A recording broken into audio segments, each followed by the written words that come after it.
कहानी की शुरुआत मेंशन से होती है जहां पर हमारी मेन कैरेक्टर सोचती रहती है कि लोग इस दुनिया में जन्म लेते रहते हैं, चाहे वह इस दुनिया में जीना चाहते हों या नहीं। मेरे लिए भी स्थिति कुछ ऐसी ही थी और मैं भी आम लोगों की तरह अपने जीवन को व्यतीत कर रही थी। लेकिन हम इन सब चीजों के बारे में तो जानते ही हैं कि किसी के जीवन में भी अप्रत्यक्ष घटनाओं का घटित होना स्वाभाविक है। मेन कैरेक्टर सोती रहती है कि अचानक से उसकी मेड उसे आवाज लगाती है, माय लेडी क्या आप जाग गई। हमारी मेन कैरेक्टर उठते हुए कहती है कि हाँ मैं उठ गई, जिसके काले बाल थे और ग्रीन कलर की आईज थी। वह अपनी मेड से स्माइल करते हुए कहती है कि क्या आपने मुझसे कहा था कि आज रॉयल पैलेस में जाना है। दूसरी ओर वह मन ही मन में सोचती रहती है कि यह बहुत ही ज्यादा अलग है, मैं दूसरी दुनिया में अपने जीवन को जी रही। हमारी मेन कैरेक्टर का नाम एरिस मिगेलियन है और उसकी मेड स्माइल करते हुए कहती है कि माय लेडी मैंने आपके लिए स्नान का पानी तैयार कर दिया है और इसके साथ ही हमने आपके जाने के लिए भी पूरी तैयारी कर दी है, इसीलिए आपको तैयार हो जाना चाहिए। एरिस स्नान करती रहती है और उसे उसकी मेड जेंटली नहलाती रहती है। यह सब देखकर वह विचार करती रहती है कि यह देखकर तो कोई भी नहीं बता सकता कि वह एक नोबल लेडी नहीं है, क्योंकि वह इस रोल को अच्छी तरह से निभा रही है। सच कहूँ तो यह दुनिया मुझे एक फेरी टेल की तरह लगती है, जहाँ पर एक क्राउन प्रिंस है, साथ ही सड़कों पर कई सारे नाइट होते हैं और सबसे ज्यादा महत्वपूर्ण और इंटरेस्टिंग बात यह है कि यहाँ पर होली पावर और मैजिक के साथ साथ विद्यमान है। यदि इस बारे में मैं एक सटीक बात करूँ तो यह एक क्लासिकल रोमांस उपन्यास है जो कि दुनिया है जिसमें कि लगभग मुझे आए हुए 2 दिन हो गए हैं। इस दुनिया में मैं मार्किस की एक इकलौती बेटी हूँ और क्राउन प्रिंस की मंगेतर और एक खलनायिका भी हूँ, जिसे चारों ओर कहीं पर भी जाने का और कुछ भी करने का हर एक प्रकार से अधिकार प्राप्त है। जब मैंने 2 दिन पहले अपनी आँख खोली तो मैंने एहसास किया कि मैं एरिस मिगेलियन की बॉडी में हूँ और जिस दुनिया से मैं आई हूँ वहाँ पर तो बहुत से लोग इस तरह के सपने देखते हैं कि वह किसी नोवेल में जन्म ले और अपने जीवन को व्यतीत करे, लेकिन मुझे इस बात का कभी भी एहसास नहीं था कि यह मैं हो सकती हूँ। एरिस को अपने ही ख्यालों में खोया हुआ देखकर उसकी मेड कहती है कि माय लेडी आप ऐसा क्या सोच रही हैं कि उसमें खो गई हैं। और एरिस अपने आप को मिरर में देखते हुए सोचती रहती है कि आखिर यह कितना अजीब है। मेड एरिस के बालों को संवारती रहती है। एरिस कहती रहती है कि मैं बस यही सोच रही थी कि समय कितना धीरे धीरे बीतता जा रहा है। और मेड कहती है कि माय लेडी क्या आप वास्तव में एंगेजमेंट समारोह का इतना ज्यादा इंतजार कर रही हैं। और एरिस कहती है कि क्या ये यही है। एरिस वापस से अपने ख्यालों में खो जाती है और सोचती रहती है कि मुझे इसकी कल्पना भी नहीं करनी चाहिए, क्योंकि मुझे इसमें बहुत ही ज्यादा डर लग रहा है। मैं स्वयं एरिस मिगेलियन, मुझे इस बात का बिल्कुल भी विश्वास नहीं हो रहा और क्या सच में मैं इस दुनिया में ढल भी पाऊंगी, मुझे तो इस बात का विश्वास नहीं। और यदि इस बारे में मैं सच्चाई कहूँ तो मैंने इस बात का निर्णय लिया कि मैं इस दुनिया में जल्द से जल्द मरना चाहती हूँ और मुझे लगता है कि यदि मैं मर जाऊंगी तो अपनी मूल दुनिया में वापस लौट जाऊंगी। यदि इस स्टोरी के बारे में मैं बात करूँ तो मैं एक विलनेस एरिस हूँ जो कि क्राउन प्रिंस की फियांसे है और वह एक काउंट की बेटी हेलेना से प्यार करता है, जिसके परिवार की प्रतिष्ठा बर्बाद हो चुकी है। और चाहे जो भी हो, योहानेस हमेशा से ही हेलेना से ही शादी करना चाहते थे। क्योंकि यह एक प्रेम कहानी है, इसीलिए इस कहानी का अंत भी सुखद होता है और अंत में हेलेना उस राज्य की महारानी बन जाती है। यदि इस कहानी में एरिस के बारे में बताएं तो वो क्राउन प्रिंस की फियांसे जरूर थी, लेकिन उसे अंत में मार दिया जाता है क्योंकि वह हेलेना से ईर्ष्या करती है और उसे मारने की कोशिश करती है। क्योंकि जब एरिस को पता चलता है कि हेलेना जो कि क्राउन प्रिंस से शादी करने वाली है तो वह बहुत ही ज्यादा पागल हो जाती है और सोचती रहती है कि मैं उसे ऐसा कभी नहीं करने दूंगी, कभी भी नहीं। एरिस इन सब के लिए हेलेना को ब्लेम करती रहती है कि हेलेना तुम्हारी हिम्मत कैसे हुई मेरी चीजों को चुराने की। एरिस जो कि हीनता और ईर्ष्या की भावनाओं से अंधी हो चुकी होती है, वह हेलेना को जहर दे देती है। जब सभी को यह पता चलता है कि हेलेना को जहर एरिस ने दिया था तो उसे अंत में मौत की सजा हो जाती है और कहानी हेलेना के साथ ही समाप्त हो जाती है, जिसे एरिस द्वारा मारा जाता है, लेकिन हाई प्रीस्ट द्वारा उसे वापस जीवित कर कर दिया जाता है और इस तरह से इस कहानी का सुखद अंत हो जाता है। हेलेना रॉयल पैलेस में जाने के लिए तैयार हो जाती है और वो कैरेज में चढ़ जाती है, लेकिन अभी भी वह उसी बारे में सोच रही थी कि हेलेना हमेशा ही क्राउन प्रिंस के साथ खुश रहनी चाहिए और यदि एरिस के मुख्य पात्र की बात करें तो वह केवल हेलेना के लिए चुनौतियों का अनुभव कराने के लिए एक पात्र है, इससे ज्यादा कुछ नहीं। हेलेना विंडो की साइड देखते हुए सोचती रहती है कि यह बहुत ही ज्यादा घिसी पिटी सी कहानी है और न ही इसमें कुछ खास है। वास्तव में सच कहूँ तो यह बिल्कुल भी मेरी पसंदीदा स्टोरी नहीं थी और जो कोई भी इसे पसंद करते होंगे अगर वह इस कहानी में होते तो वह यह जानकर बहुत ही ज्यादा खुश होते, लेकिन मुझे यह खुशी नहीं चाहिए। मैं जल्द से जल्द मरना चाहती हूँ। एरिस मैंशन में आ जाती है और एक बटलर और नाइट उसका इंतजार करते रहते हैं। वह कहते हैं कि लेडी मिगेलियन, आप इतनी धूप भरी दोपहर में यहाँ आई हैं, योहानेस आपकी प्रतीक्षा कर रहे हैं। और एरिस कहती है कि हाँ, आपने ठीक कहा, यह बहुत ही ज्यादा धूप भरी दोपहर है और मैं बहुत ही ज्यादा खुश हूँ कि योहानेस बहुत ही ज्यादा दयालु हैं कि वह मेरा अभी भी इंतजार कर रहे हैं। बटलर एरिस को लेकर वहाँ चला जाता है जहाँ पर रॉयल योहानेस होते हैं और वो दरवाजा खोलता है। इसी बीच एरिस सोचती रहती है कि जिस व्यक्ति से योहानेस मिलना चाहते हैं वह व्यक्ति मैं नहीं हूँ। हेलेना धीरे धीरे बगीचे की ओर बढ़ती है। वहाँ पर योहानेस और हेलेना बैठे हुए होते हैं और उन्हें इस तरह से लवली कपल की तरह देखकर हेलेना सोचती रहती है कि यह एक ऐसा जोड़ा लग रहा है जो कि सूर्य के प्रकाश में चमक रहा है।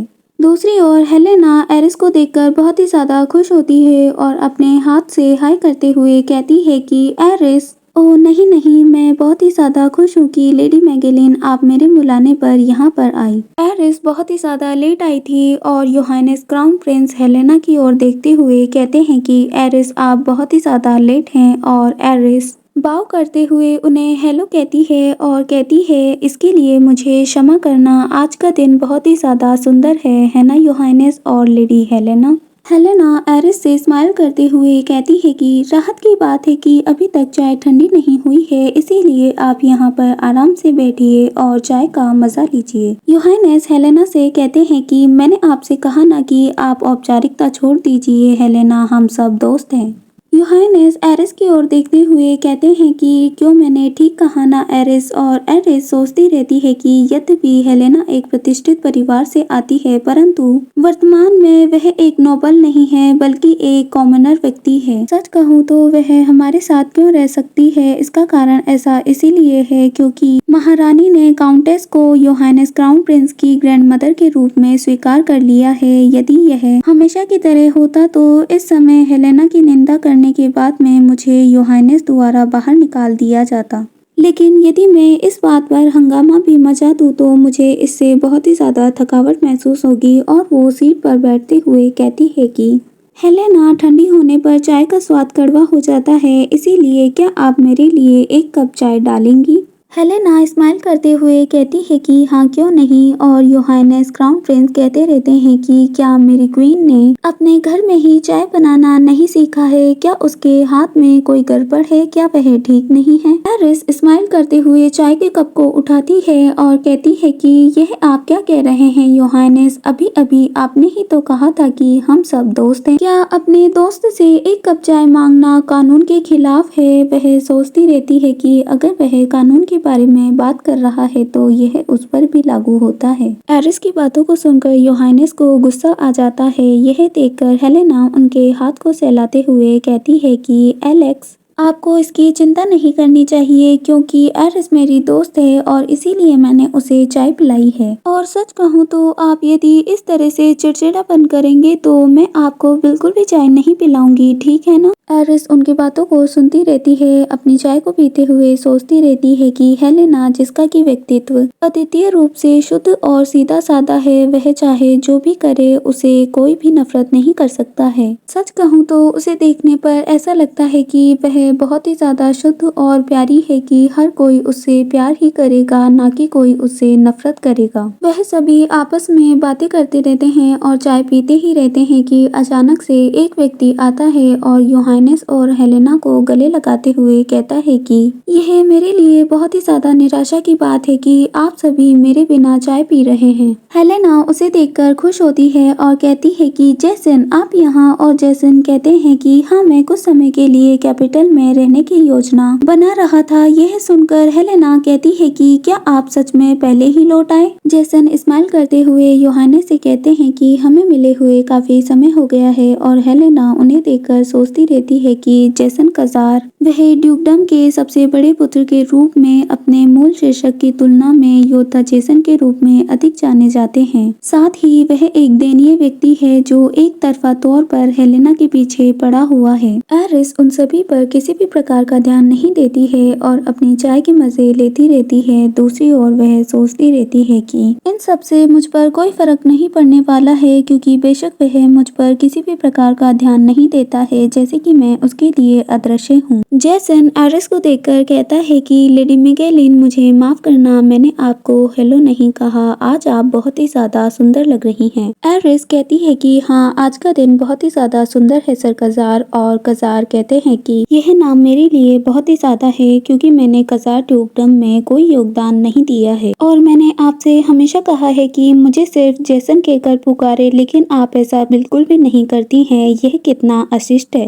एरिस स्माइल करते हुए कहती है कि मैं क्राउन प्रिंस की फियोंसे होने के नाते आखिर ऐसा कैसे कर सकती हूँ। वह सोचती रहती है कि प्रिंस को देखकर ऐसा लग रहा है कि वह बहुत ही ज्यादा गुस्से में है, और वह अपनी भावनाओं को बिल्कुल भी नहीं छिपा सकते हैं। सच कहूँ तो मुझे मालूम है कि आखिर वह इतना नाराज क्यों है, क्योंकि मैंने हेलेना के सामने मंगेतर शब्द का यूज किया। जैसन प्रिंस एलेक्स को इस तरह से नाराज देखकर कहता है कि योहानेस, हमें बहुत सी आंखें देख रही हैं। जैसन की बातों को सुनकर योहानेस हल्का सा गुस्सा होते हुए कहते हैं कि मुझे दूसरों की भावनाओं पर विचार करने की कोई आवश्यकता नहीं है। हेलेना स्माइल करते हुए कहती है कि इस आकाश के नीचे केवल एक ही व्यक्ति है जिसे ऐसा करने की पूरी अनुमति है, और तो और वह व्यक्ति अपने राजनीतिक विरोधियों की सुविधा का भी ध्यान रखता है। क्यों आपको यह नहीं लगता? यह सब सुनकर वहां बैठे सभी लोग शॉक हो जाते हैं, और एरिस विचार करती रहती है कि मुझे यकीन है कि वह पागल हो गया होगा, क्योंकि मैंने मूल रूप से कहा था कि कोई ऐसा व्यक्ति जो कि सम्राट भी नहीं है फिर भी ऐसा नाटक कर रहा है। यह काफी अजीब है। मुझे यकीन है कि एरिस मिगेलियन उनकी बचपन की दोस्त है, लेकिन वह मेरे साथ पूरी तरह से बाहरी व्यक्ति जैसा व्यवहार कर रहे हैं, और यह मेरी भावनाओं को ठेस पहुंचा सकता है। लेकिन सच कहूँ तो ऐसा बिल्कुल भी संभव नहीं हो सकता है, क्योंकि मैं एरिस मिगेलिन नहीं हूँ। एलिस दूसरी दुनिया से आई हुई है, जिसने कि इस कहानी को पढ़ रखा है, और वो जिस शरीर में अभी है उसमें उसकी आत्मा ने प्रवेश किया है, और उसे इस कहानी से कोई भी लेना देना नहीं है। वह जल्द से जल्द मरना चाहती है और यहाँ से जाना चाहती है। एलिस उन्हें देखकर सोचती रहती है कि वह सभी मेरे साथ ऐसा व्यवहार कर रहे हैं जैसे कि मैं एक बाहरी व्यक्ति हूँ, और इससे मुझे ठेस भी पहुँच सकती है। लेकिन मुझे इन सब से कोई फर्क नहीं पड़ता है, क्योंकि मैं एरिस मिगेलियन नहीं हूँ। एलिस अब उनसे कोई लेना देना नहीं रखना चाहती थी। वह जल्दी से अपनी सीट से खड़ी होती है और बाव करते हुए कहती है कि इसके लिए आपका शुक्रिया एंड बेलेना, मुझे यह चाय बहुत ही ज्यादा अच्छी लगी। यह सुनकर हेलेना उसे आश्चर्य से कहती है कि लेडी एरिस कहती रहती है कि आप रॉयल पैलेस में योहानेस से औपचारिक रूप से बात नहीं कर सकती हैं लेडी एंड बेलेम, क्योंकि आपको स्थिति और पद जैसी चीजों को समझना चाहिए। और यह सुनकर हेलेना बहुत ही ज्यादा दुखी होकर कहती है, हाँ, आपने ठीक कहा। यह सुनकर प्रिंस एलेक्स को बहुत ही ज्यादा गुस्सा आ जाता है, और वो एरिस से चिल्लाते हुए कहते हैं कि मेरे सामने उसे चेतावनी देने की आपकी हिम्मत भी कैसे हुई। योहानेस को इतने गुस्से में देखकर हेलेना उसके हाथ को सहलाते हुए कहती है कि ऐसा मत कीजिए एलेक्स। हेलेना को देखते हुए कहते हैं कि लेकिन हेलेना, वह लड़की बहुत ही ज्यादा बोल रही है। और हेलेना कहती है कि नहीं, मैं ठीक हूँ, इसीलिए आप यह मत कीजिए। उनके इस तरह के व्यवहार को देखकर एरिस सोचती रहती है कि क्योंकि वह हमेशा से ही दयालु स्वभाव की रही है, इसीलिए हेलेना हमेशा से ही अपने विरोधियों के किए गए अपराध को हमेशा ही माफ कर देती है, और उन पर किसी भी प्रकार का व्यवहार नहीं करती है। इन सब के अलावा उसके आसपास ऐसा कोई भी व्यक्ति नहीं है जो उसके प्रति वफादार ना हो या उससे प्यार न करता हो। वह एक ऐसी दयालु लड़की है जिसे कि सभी पसंद करते हैं और सभी उसका साथ देते हैं। वह सभी हेलेना को दिलासा देते रहते हैं और यह सब देखकर एरिस वहाँ से चली आती है और विचार करती रहती है कि इसीलिए मुझे इन सब से किसी भी प्रकार का फर्क नहीं पड़ता है, क्योंकि इस मामले में मैं एक ऐसी लड़की हूँ जो कि उसे बिल्कुल भी पसंद नहीं करती है। बहुत ही ज्यादा धूप हो रही थी। हेलेना वहाँ से जाते जाते सोचती रहती है कि आज मैंने बहुत ही ज्यादा हैवी मेकअप करा है और साथ ही मैंने इन सब के साथ एक हैवी ज्वेलरी भी पहनी हुई है जो कि मुझे बहुत ही ज्यादा भारी लग रही है। वहाँ से चलते चलते जल्द ही वह अपनी कैरेज के पास आ जाती है और उसे देखकर बटलर कहते हैं कि माय लेडी, क्या आपने अपना समय आनंद पूर्वक बिताया? और हेलेना उसके हाथ को पकड़ते हुए कैरेज में चढ़ती है और कहती है कि हाँ, मैंने अच्छा समय बिताया। हेलेना पैलेस को अच्छे से देखती है और सोचती रहती है कि अब मुझे उन लोगों से किसी भी प्रकार का कोई व्यवहार नहीं रखना है और वो अपने बटलर से कहती है कि अब हमें चलना चाहिए। और बटलर कहता है कि ठीक है माय लेडी, और उनका कैरेज चला जाता है। कुछ समय बाद हेलेना आराम से बैठी रहती है और विचार करती रहती है कि मुझे ऐसा लगता है कि मुझे अपनी गर्दन को लटकाने के लिए यह एकदम अच्छा मौसम है। बेशक मैंने ऐसा नहीं किया और न ही मैं ऐसा करने की कुछ सोच रही हूँ, लेकिन सच कहूँ तो मैं जिस दुनिया से लौटकर आई थी वहाँ पर वापस लौटने के लिए हर प्रकार के संभव प्रयास कर चुकी हूँ, लेकिन उनसे किसी भी प्रकार का फर्क नहीं पड़ा। सबसे पहले मैंने अपनी जान लेने का एक तरीका अपनाया और उसमें मैंने बालकनी से जंप मार ली, जिसे देखकर सभी लेडीज सरप्राइज हो गई थी और वो चिल्लाती हैं, माय लेडी, यह आप क्या कर रही हैं? लेकिन फिर भी इन सब से कोई फर्क नहीं पड़ा और वो अभी भी जीवित है। इसके बाद मैंने सोचा कि मुझे पॉइजन लेना चाहिए और राजनीतिक प्रतिद्वंदियों को इसके बाद मैंने सोचा कि जहर से मेरी मृत्यु हो सकती है, इसीलिए मैंने राजनीतिक प्रतिद्वंदियों की हत्या में प्रयुक्त जहर की तलाश करी और उसे निगल लिया, लेकिन उससे कोई फर्क नहीं पड़ा और फिर से मेरी जान बच गई। सच कहूँ तो यहाँ तक कि मैंने नाइफ का भी प्रयोग कर लिया अपने आप को मारने के लिए, लेकिन इससे भी कोई फर्क नहीं पड़ा और मैं अपने दूसरे जीवन में नहीं लौट पाई। इन सब चीजों को करने के बाद में मुझे एक बात का एहसास हुआ और वो यह है कि इस संसार का कार्य का नियम एरिस को एक नियत कहानी से भागने की अनुमति बिल्कुल भी नहीं देता। मुझे अभी भी अच्छे से याद है कि जब मैं बालकनी से कूदकर अपने आप की जान ले रही थी तो अस्तबल का कर्मचारी मुझे पकड़ लेता है और वह कहता रहता है कि ओ माय लेडी, मुझे लगता है कि आपका संतुलन बिगड़ गया होगा, लेकिन मैंने आपको बचा लिया, इसीलिए आपको चिंता करने की जरूरत नहीं। जब मैंने नींद की गोलियां खाकर अपनी जान लेने की कोशिश की तो मेट्स मुझे कहती हैं कि माय लेडी, आप जाग गई हैं। इतने लंबे समय के बाद गहरी नींद से सोकर कैसा लग रहा है? और दूसरी मेट भी स्माइल करते हुए कहती है कि इसमें कोई आश्चर्य नहीं है कि इतनी गहरी नींद लेने के बाद में आपका चेहरा बहुत ही ज्यादा निखर गया है।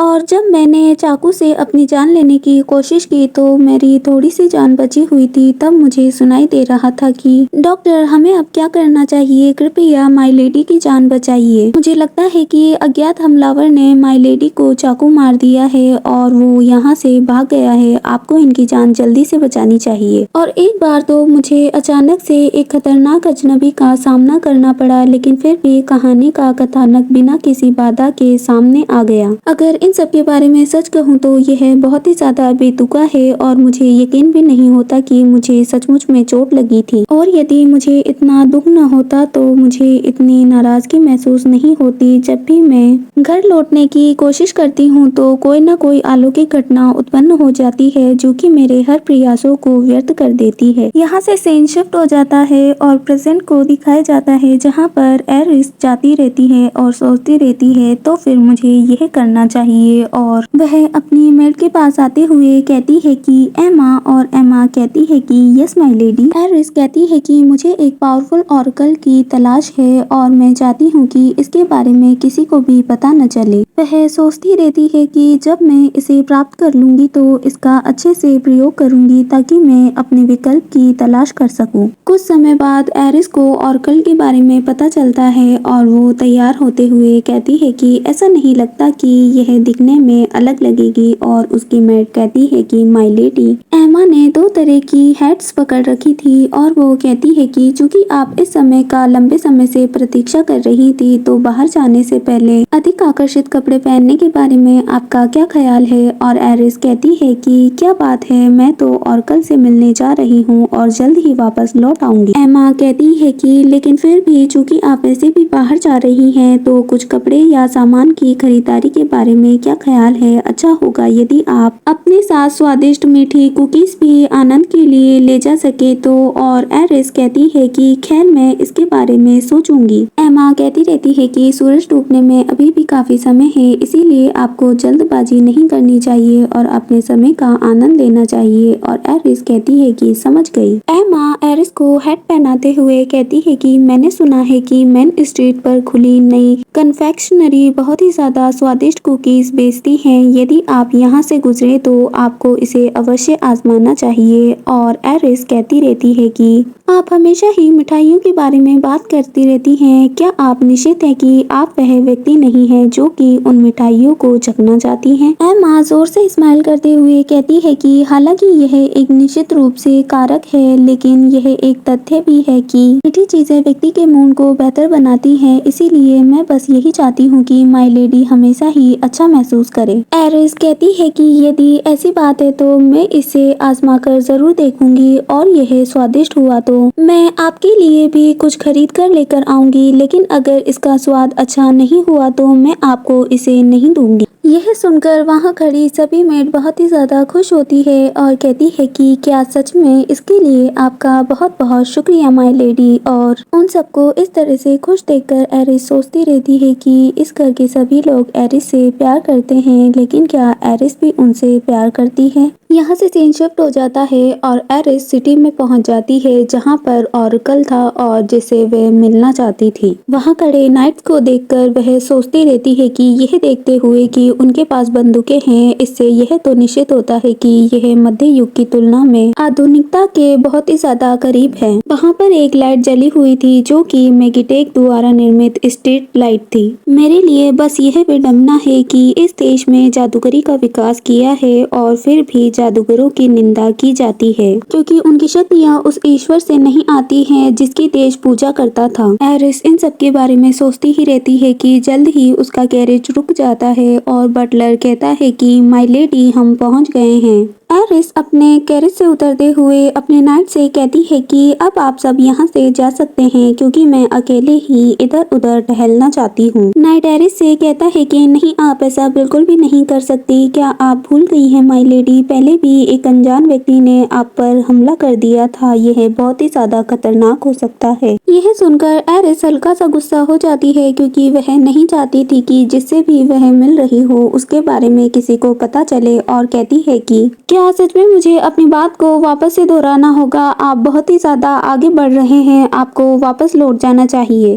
नाइट कहता है कि कोई बात नहीं, तो फिर मैं आपका इसी जगह पर इंतजार करूंगा। जब आप अपना काम पूरा करके लौट आएंगी तो मैं माय लेडी को वापस से मेंशन पर ले जाऊंगा। और एरिस कहती है कि ठीक है, आप ऐसा कर सकते हैं। जल्द ही एरिस एक शॉप में चली जाती है और वहां रखी चीजों को देखकर सोचती रहती है कि यह किसी ऑरेकल के लिए स्थान जैसा नहीं लगता है। एरिस वहां पर घूमती रहती है कि अचानक से उसकी नजर एक किताब पर जाती है और उसे छूते हुए वह विचार करती रहती है कि मुझे विश्वास नहीं होता है, लेकिन यहाँ पर कई सारी आकर्षक वस्तुएं हैं। और पीछे से आवाज आती है, माय लेडी यदि मैं आपकी जगह होती तो उसे नहीं छूती। जिसने एरिस को आवाज लगाई थी वह इस शॉप की ओनर थी, जिसके रेड कलर के बाल और पर्पल कलर की आईज थी। जिसे देखकर एरिस सोचती रहती है कि क्या सच में यह वही है जिससे वह मिलना चाहती थी। एरिस उस लेडी से कहती है कि मैं यहाँ पर इसीलिए आई हूँ क्योंकि मुझे एक चीज की चिंता है। यदि आप वही है जो मैं समझ रही हूँ तो आपको इस बारे में बिना कहे ही पता चल जाएगा कि मैं यहाँ पर क्यों आई हूँ और कौन हूँ, है ना? रेड हेयर लेडी स्माइल करते हुए कहती है कि हाँ, आपने ठीक कहा लेडी मिकेलियन, या फिर मुझे आपको दयनीय भारी व्यक्ति के रूप में संबोधित करना चाहिए। एरिस उससे कहती है कि अगर आप वही हैं जिससे मैं मिलने आई हूँ तो वह जानती होंगी कि मैं कौन हूँ। और वो लेडी कहती है कि मुझे आपको लेडी मिकेलियन कहना चाहिए या फिर वो जो कि आप नहीं हैं। रेड हेयर लेडी एरिस का हाथ पकड़ती है और उसे कहीं ले जाते हुए कहती है कि आपको मेरे पीछे आना चाहिए मिस आउटसाइडर। वह एरिस को एक कमरे में लेकर आ जाती है और एरिस उनसे कहती है कि मुझे लगता है कि आपका काम आसान हो जाएगा क्योंकि आप पहले से ही जानती हैं कि मैं कौन हूँ। और सच कहूँ तो मैं आपको बताना चाहती हूँ कि मैं अपनी पुरानी जिंदगी में वापस लौटना चाहती हूँ। यह सुनकर और कल स्माइल करते हुए कहती है कि मिस आउटसाइडर, यह उतना आसान नहीं है जितना कि आप समझ रही हैं। वह एरिस से कहती है कि जब से मैंने आपकी आत्मा की सुगंध को महसूस किया है, मैं देख सकती हूँ कि आपने पहले ही बहुत से प्रयास कर लिए हैं आपकी स्वयं की दुनिया में जाने के लिए। एरिस आश्चर्य से कहती है कि मेरी आत्मा की सेंड और कल कहती है कि चूंकि आपने स्वयं ही अपनी आत्मा को मुक्त करने का प्रयास किया है, लेकिन ऐसा नहीं हो सकता क्योंकि यह दुनिया इसकी इजाजत नहीं देती है। एरिस उसकी बातों को सुनकर सोचती रहती है कि ऐसा तो नहीं लगता कि उसने मेरे कहने पर ही सारी चीजों को गैस कर लिया हो, इसमें कुछ तो अलग है। और कल उसे कहती है कि एक मिनट रुको, मेरे पास आपके लिए कुछ है। वह लेडी एक ऑर्कल है और वो बहुत से नए नए पोशन बनाती रहती है, इसीलिए वह उसे अपनी प्रयोगशाला में लेकर आई थी और वो कुछ इंग्रेडिएंट ढूंढकर एक पोशन बनाती रहती है, जिसे देखकर एरिस विचार करती रहती है कि आखिर वह कर क्या रही है। और अचानक से उसका पोशन तैयार हो जाता है और वो ऑर्कल एरिस को उस पोशन को देते हुए कहती है कि ये लो, इसे आपको पीना चाहिए। एरिस उससे कहती है कि आखिर मुझे इसे क्यों पीना चाहिए, मुझे तो पता भी नहीं है कि आखिर इसमें आपने क्या डाला है। और ऑर्कल स्माइल करते हुए कहती है कि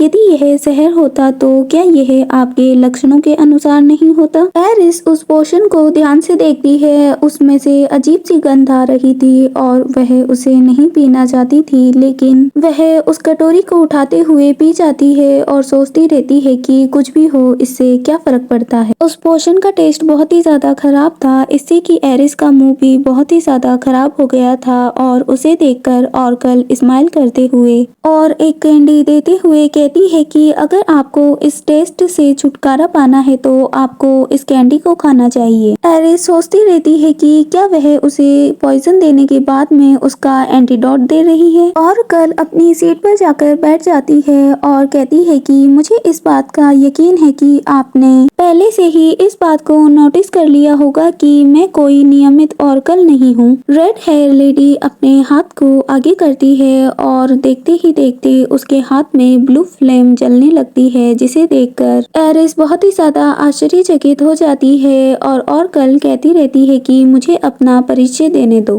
रेड हेयर लेडी कहती है कि मेरा नाम मेडिया है और मैं इस देश की अंतिम जादूगरनी हूँ। यह सुनकर एरिस सरप्राइज हो जाती है और आश्चर्य से कहती है कि जादूगरनी, और सोचती रहती है कि मुझे याद नहीं आ रहा है कि कहानी में कोई जादूगरनी भी थी। एरिस को आश्चर्य में देखकर मेडिया कहती है कि ऐसा लगता है कि आप कई सारी चीजों के बारे में बहुत ही ज्यादा एक्साइटेड हैं और इसीलिए मैं अपनी पूरी कोशिश करूंगी कि मैं आपको सबसे सही उत्तर देने का प्रयास करूं। एरिस कहती है कि यदि आप अंतिम जादूगरनी है तो क्या इसका मतलब यह है कि वास्तव में आपके अलावा और कोई नहीं है। मेडिया कहती है कि मैं सिर्फ इस देश में अकेली जादूगरनी हूँ, बाकी सभी लोग उत्पीड़न से बच रहे हैं और दूर जा रहे हैं, लेकिन इसका मतलब यह नहीं है कि हम बहुत सारे लोग हैं। एरिस कहती है कि इसके अलावा आपने एक और चीज के बारे में मुझे नहीं बताया, क्या जादूगरनियाँ किसी भी संतान को जन्म नहीं दे सकती हैं। मेडिया कहती है कि कई बार ऐसा होता है, लेकिन यह बहुत ही ज्यादा दुर्लभ है क्योंकि हम एक परिवार के हिस्से के बजाय एक व्यक्ति के अस्तित्व को महत्व देते हैं, इसीलिए हम एक दूसरे को केवल उसके प्रथम नाम से ही बुलाते हैं, सभी एक दूसरे को बहन जैसे ही मानते हैं। एरिस उसकी बातों को सुनकर सोचती रहती है कि हालांकि बहुत सारी चीजें हैं जिनके बारे में मैं जानना चाहती हूँ, और सबसे ज्यादा इम्पोर्टेंट तो यह है कि मैं वास्तव में जानना चाहती हूँ कि आखिर मैं यहाँ पर किस लिए हूँ। और मेडिया से कहती है कि यदि मेरे लिए दूसरी दुनिया में लौटने का रास्ता है जहाँ से मैं आई हूँ, तो आप मुझे बताइए कि मैं वहाँ पर कैसे जा सकती हूँ। मेडिया कहती है कि यदि आप पहले की तरह मृत्यु को सहन कर सकती हैं तो हम आपकी मदद कर सकते हैं, लेकिन जीवन में मैं पहली बार आप जैसे किसी व्यक्ति से मिल रही हूँ, इसीलिए मुझे अपनी बहनों से सलाह लेनी पड़ेगी। और एरिस कहती है कि इसमें कितना समय लगेगा। मेडिया विचार करते लेते हुए कहती है कि अगर मैं जल्दी से आगे बढ़ूंगी तो इसमें लगभग आधा महीना लगेगा। मुझे उम्मीद है कि आप समझ गई होंगी कि इस समय मैं कुछ भी नहीं कर सकती क्योंकि मेरी बहनें महाद्वीप से बहुत ही ज्यादा दूर रहती हैं। अचानक से एरिस के हाथ कांपने लगते हैं और वो अपनी ड्रेस को कस के पकड़ लेती है और उससे कहती है कि तो क्या आप यह कहना चाहती हैं कि मैं अपनी मौत का खतरा नहीं उठाना चाहती? मेडिया कहती है कि चूंकि आप बाहरी व्यक्ति हैं इसीलिए आपको मुझसे यह नहीं पूछना चाहिए। ऐसा लगता है कि आप अभी तक जादू और दिव्यता के बीच का अंतर नहीं समझ सकती हैं। दिव्यता सृजनात्मकता का अध्ययन है और जबकि जादू विसंगतियों का अध्ययन है। और यदि आप इस तरह की विधि को बनाना चाहती हैं जो कि अस्तित्व में ही नहीं है तो आपको दिव्य मंदिर में जाकर इसके बारे में पूछना चाहिए। हालांकि निसंदेह मैं नहीं जानती कि पवित्र शक्तियों का प्रयोग करके ऐसा करने का तरीका हो सकता है या नहीं। एरिस वहाँ से उठती है और सिक्कों की पोटली रखते हुए कहती है अगर ऐसा है तो मुझे चलना चाहिए। यह देखकर मेडिया कहती है कि आपको मेरी सेवाओं का भुगतान करने की आवश्यकता नहीं है और एरिस कहती रहती है कि मैं यह आप पर दबाव डालने के लिए दे रही हूँ और इसके साथ ही मुझे ऐसा लगता है कि आपका रहस्य मेरे रहस्य से अधिक महत्वपूर्ण है, इसीलिए विश्वास करो कि मैं इसे आपके विरुद्ध प्रयोग करने के बारे में नहीं सोचूंगी। मेडिया उस मनी को लेते हुए कहती है कि अगर यह मेरे जीवन की कीमत है तो मुझे इसे ले लेना चाहिए और यदि मुझे इस बारे में कुछ पता चला तो मैं आपको संपर्क करूंगी, इसीलिए कृपया आप अपने पास हमेशा ही एक मिरर रखना। एरिस वहाँ से चली आती है और आते आते विचार करती रहती है कि यह पहली बार हुआ है जब मैं किसी ऐसे पात्र से मिली हूँ जो कि कहानी में बिल्कुल भी नहीं है, ना ही उसका उल्लेख किया गया है और मुझे ऐसा लगता है कि मुझे इस योजना पर और भी अधिक काम करना होगा और पता लगाना होगा कि यह मेरे लिए लाभदायक है या नहीं। लेकिन यहाँ पर इतने सारे लोग क्यों हैं? वहाँ पर बहुत ही ज्यादा भीड़ हो रही थी। वहाँ एक शॉप पर बहुत ही ज्यादा भीड़ थी जिसे देखकर एरिस विचार करती रहती है कि क्या वह वही रेगिस्तानी दुकान तो नहीं है जिसके बारे में नौकरानियां बात कर रही थी? क्या इतने सारे लोग इसके लिए यहाँ लाइन में खड़े हुए हैं? इतनी सारी भीड़ को देखकर एरिस विचार करती है कि चाहे यह कितना भी स्वादिष्ट हो यह बहुत ही ज्यादा है, इसीलिए मुझे लगता है कि इसे पाने के लिए मुझे एक प्रयास तो करना ही चाहिए। एरिस भीड़ में से आगे बढ़ती रहती है कि अचानक से कोई उसे धक्का लगा लेता है और वो गिरने लगती है कि अचानक से कोई उसे संभाल लेता है। वह व्यक्ति एरिस को पकड़ते हुए कहता है कि क्या आप ठीक हो? और उसे देखकर एरिस विचार करती रहती है कि इसकी ब्लैक आइज और ब्लैक हेयर हैं, मैं इस व्यक्ति को पहचान सकती हूँ कि यह कौन है। वह उससे दूर होते हुए कहता है कि मुझे ऐसा लगा कि कुछ बुरा होने वाला है और एरिस विचार करती रहती है कि मैं जानती हूँ कि यह वही व्यक्ति है जिसने हेलेना को पुनर्जीवित करने के लिए अपनी सारी दिव्य शक्ति का उपयोग किया था और साथ ही उसने इस बात की प्रेयर की थी कि एरिस मर जाए और उसे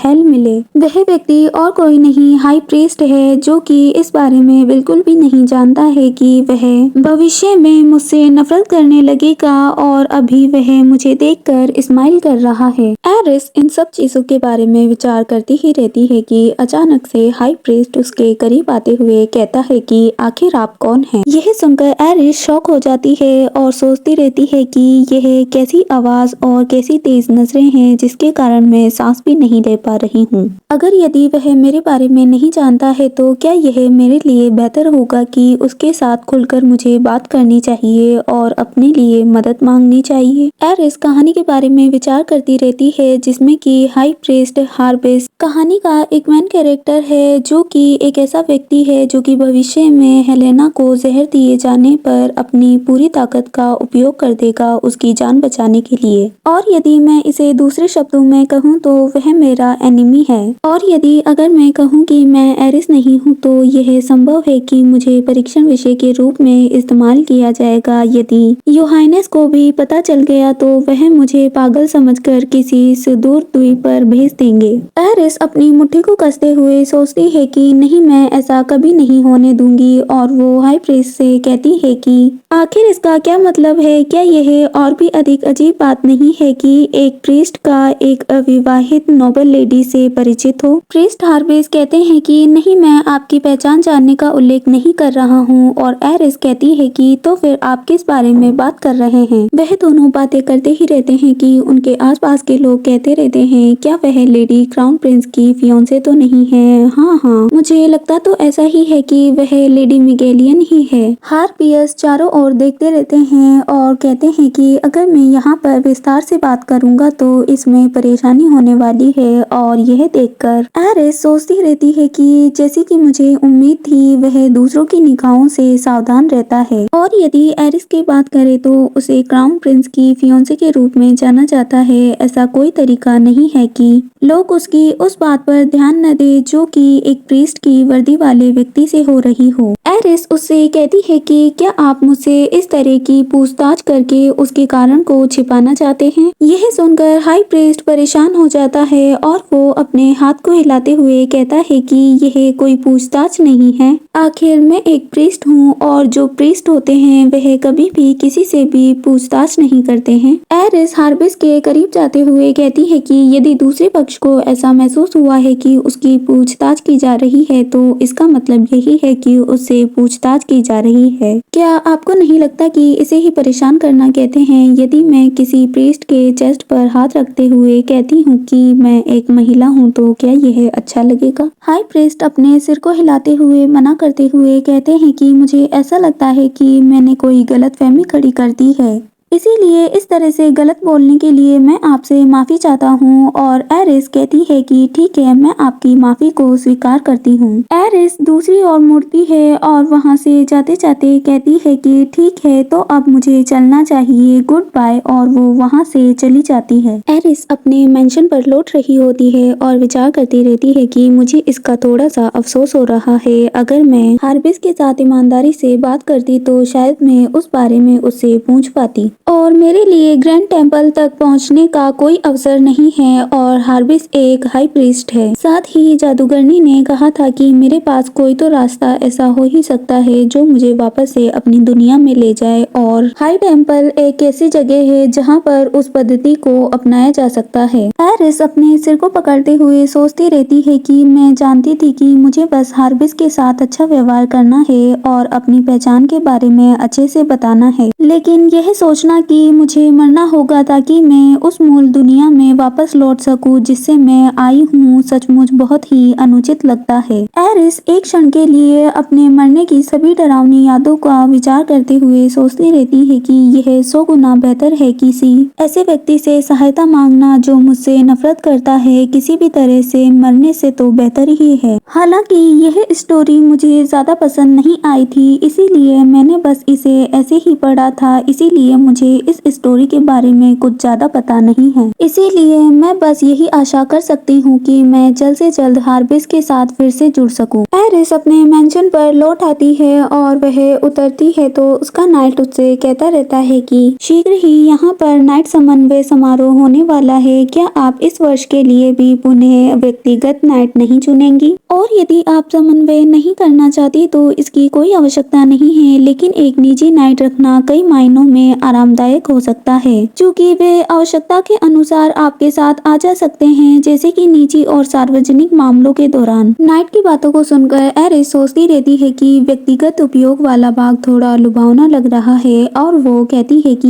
यह ठीक है, और विचार करती रहती है कि लेकिन फिर भी जब जल्द ही मैं यहाँ से चली जाऊंगी तो मेरी देखभाल में आने वाले लोगों की संख्या में वृद्धि हो जाएगी। नाइट कहता रहता है कि बड़े अफसोस की बात है, ऐसे लोगों की संख्या बहुत ही ज्यादा अधिक है जो कि आपके निजी नाइट बनना चाहते हैं माय लेडी। और एरिस कहती है कि क्या सच में मेरे? और नाइट कहता है कि हाँ, एक ब्यूटीफुल लेडी को अपना जीवन समर्पित करना एक शूरवीर का रोमांटिक सपना होता है। नाइट की बातों को सुनकर एरिस हल्की सी स्माइल करते हुए कहती है कि यह कितना तुच्छ सा सपना है, और सोचती रहती है कि क्या वह यह कह रहे हैं कि किसी ऐसी लेडी के लिए अपना जीवन समर्पित करना जिसका कोई मूल्य नहीं नहीं हो और जो कि सुंदर नहीं हो। और यदि इसके बारे में मैं थोड़ा सा विचार करूँ तो मुझे सबसे पहले तो ऐसा लग रहा है जैसे कि मैं किसी की जान ले रही हूँ, जबकि मैं ऐसा चाहती ही नहीं हूँ, इसीलिए यह चिंताजनक है। एरिस नाइट से कहती है कि शायद कुछ लोगों को वह रोमांटिक सपना पसंद हो, लेकिन मुझे यह बिल्कुल भी पसंद नहीं है। एरिस नाइट की ओर पलटते हुए कहती है कि इसीलिए यह आपको करना चाहिए, अपना जीवन स्वयं को समर्पित करना चाहिए श्रीमान। वह विचार करती रहती है कि मेरा किसी और का रोमांटिक सपना बनना या किसी और के जीवन का भार अपने कंधों पर उठाने का कोई भी इरादा नहीं है। एरिस विचार करती रहती है कि हाई प्रीस्ट हार्वेस को मीठी चीजें बहुत ही ज्यादा पसंद है।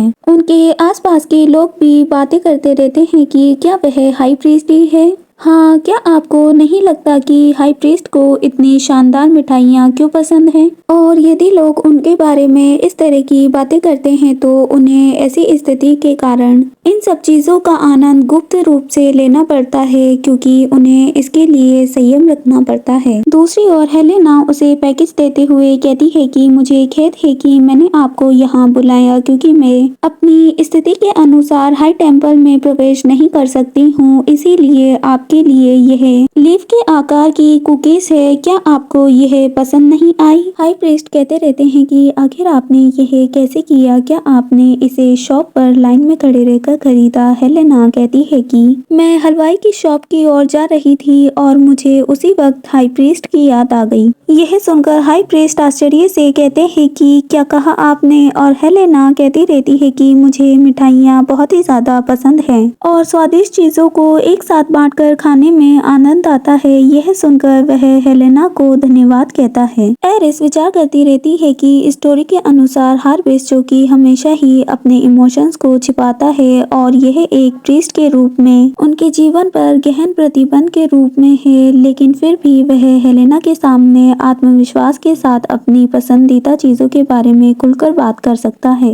और यह बहुत ही ज्यादा अजीब बात है कि मुझे याद आया कि हार्वेस्ट का पहला एक तरफा प्यार पहले भाग में था, और यदि अगर हार्वेस्ट कल कन्फेक्शनरी के पास टहल रहा था, क्या इसका मतलब यह है कि वह अभी तक हेलेना के प्यार में नहीं पड़ा है? इस सुबह एरिस जल्दी ही उठ गई थी और वो सोचती रहती है कि मेरे लिए बेहतर होगा कि मैं पहले इसके बारे में पता कर लूँ। आखिरकार अगर वह हेलेना से प्यार करने लगा तो वह एरिस की मदद कभी भी नहीं करेगा, और यदि मैं इससे गुप्त रखने के लिए कहूँ तो मुझे नहीं लगता कि वह अपने ऐसे व्यक्तित्व के साथ किसी महिला के अनुरोध के बारे में बकबक करेगा। शायद मुझे हार्वेस्ट के रॉयल पैलेस में आने तक का इंतजार करना चाहिए, और मुझे यकीन है कि यदि मैं पैलेस में उससे इस बारे में बात करूंगी कि हाई प्रीस्ट, मेरी आपसे एक रिक्वेस्ट है, पहले आपको मुझसे वादा करना होगा कि आप इसे गुप्त ही रखेंगे। और हाई प्रीस्ट कहते हैं कि यह आप क्या कह रही हैं? और यदि वह इस तरह से बात करते रहे और कोई अचानक से आकर उनकी बात को सुनते हुए कहे कि आखिर यहाँ पर बिना कोई टेंशन के रॉयल पैलेस में गुप्त बात कैसे चल रही है, और यदि क्या हो कि वह व्यक्ति क्राउन प्रिंस हो और कहे कि आपने हाई प्रीस्ट को बहकाने का प्रयास कैसे किया? यदि योर मैजेस्टी को यह पता चलेगा तो क्या आपको नहीं लगता कि वह इसके बारे में जानकर खुश होंगे? और यदि ऐसा होगा तो जिस क्षण क्राउन प्रिंस इसमें शामिल होंगे वे तो गुस्से से बेहोश ही हो जाएंगे, लेकिन मेरे पास हेलेना के साथ उनके प्रेमपूर्ण कार्यक्रमों को छीनने की कोई योजना नहीं है। एरिस जाते जाते विचार करती रहती है कि फिर तो इस बारे में कुछ नहीं कर सकते हैं, मुझे तब तक इंतजार करना होगा जब तक कि हाई प्रीस्ट कन्फेक्शनरी की शॉप पर नहीं आ जाते हैं। एरिस अपने दरवाजे को खोलने वाली ही होती है कि बाहर से आवाज आती है, माय लेडी, क्या आप उठ गईं? यदि आप उठ गई हैं तो आपको जल्द ही तैयार होना होगा, क्योंकि योहानिस की ओर से एक संदेश आया है जिसमें कहा गया है कि आपको जल्द ही रॉयल पैलेस आना होगा। यह सुनकर एरिस आश्चर्य से सोचती है, योहानिस की ओर से? क्या कहीं ऐसा तो नहीं है कि यह पत्र योर मैजेस्टी की ओर से आया है? नौकरानी एरिस से कहती है कि माय लेडी, आपको जल्द ही तैयार होना होगा क्योंकि रॉयल पैलेस से आपके बुलावे का लेटर आया है। यह सुनकर एरिस सरप्राइज हो जाती है और विचार करती रहती है कि क्या यह योर मैजेस्टी द्वारा भेजा गया है। कुछ समय बाद एरिस रॉयल पैलेस पहुंच जाती है और वो योहानिस को भाव करते हुए कहती है कि ग्रीटिंग योर मैजेस्टी, आज का दिन बहुत ही ज्यादा सुहावना है, आज बहुत ही ज्यादा कड़ी धूप भी हो रही है। योर मैजेस्टी एरिस से कहते हैं कि मैं आपको अचानक से यहाँ बुलाने के लिए क्षमा चाहता हूँ, क्या आपको यहाँ आने में किसी भी प्रकार की असुविधा तो नहीं हुई? एरिस कहती है कि मैं अपने माननीय योहानेस के सम्मान से कभी भी असहज नहीं हो सकती, मैं तो बहुत ही ज्यादा खुश हूँ। और दूसरी ओर मन ही मन विचार करती रहती है कि सच कहूँ तो क्योंकि मुझे सामान्य से 10 गुना अधिक तेजी से तैयार होना पड़ा था, इसके कारण तो अब मेरा मन भी अजीब सा हो रहा है। योर मैजेस्टी स्माइल करते हुए कहते हैं कि ऐसा लगता है कि आपने मधुर बातें करना सीख लिया है, लेकिन आज मैंने किसी और कारण से आपको यहाँ बुलाया है। इसके अलावा मैं आपसे आपके बात करने के तरीके पर किसी भी प्रकार से बात करने के लिए नहीं, बल्कि आपके वयस्क होने पर आपकी एज सेरेमनी की चर्चा करने के लिए बुलाया है। यह सुनकर एरिस सोचती रहती है कि एरिस की एज सेरेमनी। योर मैजेस्टी कहते रहते हैं कि हालांकि ऐसी बात का कोई पूर्ण उदाहरण नहीं है, लेकिन मैं आपके एज सेरेमनी समारोह को रॉयल पैलेस में आयोजित करने की अनुमति देता हूँ। यह सुनकर एरिस विचार करती रहती है कि एम्परर कह रहे हैं कि मेरी एज सेरेमनी रॉयल पैलेस बेकेलियस में आयोजित की जानी चाहिए। इस बारे में बहुत सारी अफवाहें फैल रही हैं कि कैसे क्राउन प्रिंस एक कॉमनर लेडी हेलेना को बहुत ज्यादा महत्व देते हैं और एरिस को तुच्छ के समान समझते हैं, और यदि इसे सही तरीके से देखा जाए तो यह मार्किस मिगेलियन का अपमान है। दूसरी ओर मार्किस मिगेलियन अपने बटलर से कहते रहते हैं कि क्या योर मैजेस्टी को इस स्थिति के बारे में पता है, और उनका बटलर उनसे कहता है कि हाँ, इस बारे में उन्हें पता चल गया है। और मार्किस मिगेलियन अपनी मुट्ठी को कसते हुए कहते हैं कि तो इसका मतलब उन्हें सब पता चल गया है। और दूसरी ओर एरिस विचार करती रहती है कि ऐसा नहीं है कि मार्किस मिगेलियन को इन सब का पता होने के बाद में भी क्रोध नहीं आता है, बस वह उसे दिखा नहीं रहे। सबसे पहले तो क्राउन प्रिंस और एरिस के बीच की एंगेजमेंट, जो कि एम्परर के लिए नोबल के साथ एकता को बढ़ावा देने का एक बहुत ही अच्छा राजनीतिक तरीका था। अंततः रॉयल पैलेस में मेरी एज सेरेमनी रखकर वह बताना चाहते हैं कि जो कुछ भी हो रहा है उससे मेरे विवाह में किसी भी प्रकार की समस्या नहीं होगी। एरिस योर मैजेस्टी से कहती है कि आपकी इस उदारता के लिए बहुत बहुत शुक्रिया, यह मेरे परिवार के लिए जीवन में एक बहुत ही बड़ी उपलब्धि का अवसर होगा। साथ ही वह विचार करती रहती है कि वैसे भी सब कुछ एम्परर की इच्छा से ही होगा, इसीलिए इसमें आपत्ति करने से कोई मतलब नहीं है। योर मैजेस्टी कहते रहते हैं कि मैंने सुना है कि क्राउन प्रिंस अपना अधिकतर समय अपनी ग्रैंड मदर की डॉटर के साथ बिताते हैं। और एरिस कहती है कि तो क्या आप लेडी एंटबेलम की बात कर रहे हैं योर मैजेस्टी? और योर मैजेस्टी कहते हैं कि क्या आप उस बच्ची को जानती हैं? एरिस कहती है कि जब मैं छोटी बच्ची थी तो हम क्राउन प्रिंस और सर गजर के साथ खेला करते थे। योर मैजेस्टी अपनी चिन्ह के हाथ लगाते हुए कहते हैं कि ऐसा इसलिए हुआ है क्योंकि एम्प्रेस ने काउंटेस एसेल ब्लेम को अपनी नानी के रूप में नियुक्त किया था। साथ ही एम्प्रेस ने क्राउन प्रिंस की बुरी आदतों को भी सुधारने की कोशिश नहीं की है। उनके व्यवहार को देखकर एरिस सोचती रहती है कि अभी वह एक ग्रैंडफादर की तरह दयालुता का व्यवहार कर रहे हैं, लेकिन इतने क्रूर हैं कि अपने बेटे को भी अपने हाथों से ही मार सकते हैं। फर्स्ट क्राउन प्रिंस को बिना किसी सबूत के केवल तर्क प्रकट करने के इरादे से भी उसे फांसी दी जा सकती है। इसके अलावा एम्प्रेस भी इन सब में शामिल थी, लेकिन वह बच गई। इसका एकमात्र कारण ऐसा इसलिए हुआ क्योंकि प्रेजेंट क्राउन प्रिंस उस वक्त उनकी कोख में थे। वह एम्प्रेस जिसने एक ही सुबह अपने बेटे को खो दिया क्योंकि उसे फंसाया गया था, मैं समझ सकती हूँ कि उसने क्राउन प्रिंस की नानी के सम्मान पद पर एक मित्र को क्यों चुना। एरिस इन सब चीजों के बारे में विचार करती ही रहती है कि योर मैजेस्टी कहते हैं कि क्या आपको उस बच्ची से ईर्ष्या होती है? और यह सुनकर एरिस कहती है कि नहीं, मुझे उससे ईर्ष्या नहीं होती है। एम्परर कहते हैं कि यह सही है, आखिर ऐसा होने का आपके पास किसी भी प्रकार का कारण नहीं है और ऐसा होना भी नहीं चाहिए। एरिस सोचती रहती है कि आखिर मुझे उससे जेलसी क्यों होगी, वैसे भी मैं तो यहाँ से जाना चाहती हूँ अपने दूसरे जीवन में। और एम्परर उससे कहते हैं कि मैं चाहता हूँ कि आप मेरे थोड़ी और करीब आए। और एरिस सीढ़ियों से चल छोड़कर योर मैजेस्टी के पास चली जाती हैं। योर मैजेस्टी एरिस के हाथ को जेंटली पकड़ते हुए कहते हैं कि मनुष्य का प्रेम सीजनल फ्लावर से भी अधिक दुर्लभ होता है, प्रेम से भी अधिक महत्वपूर्ण बात यह है कि उस व्यक्ति के पद की शक्ति आपको प्रदान की जाएगी। और एरिस कहती है कि ठीक है योर मैजेस्टी। योर मैजेस्टी कहते रहते हैं कि आपको यह सोचकर अधिक परेशान होने की आवश्यकता नहीं है कि आपके पिता ने अपना वादा पहले ही पूरा कर दिया है। इसके अलावा चाहे कुछ भी हो जाए, वह लड़की आप ही हैं जो कि क्राउन प्रिंसेस बनेंगी और अंततः एम्प्रेस बनेंगी। एम्परर एरिस को कहते रहते हैं कि और क्या आप जानती हैं कि जब आप एम्प्रेस बन जाएंगी तो आप इस महल को अपने लोगों से भर देंगी। इसके अलावा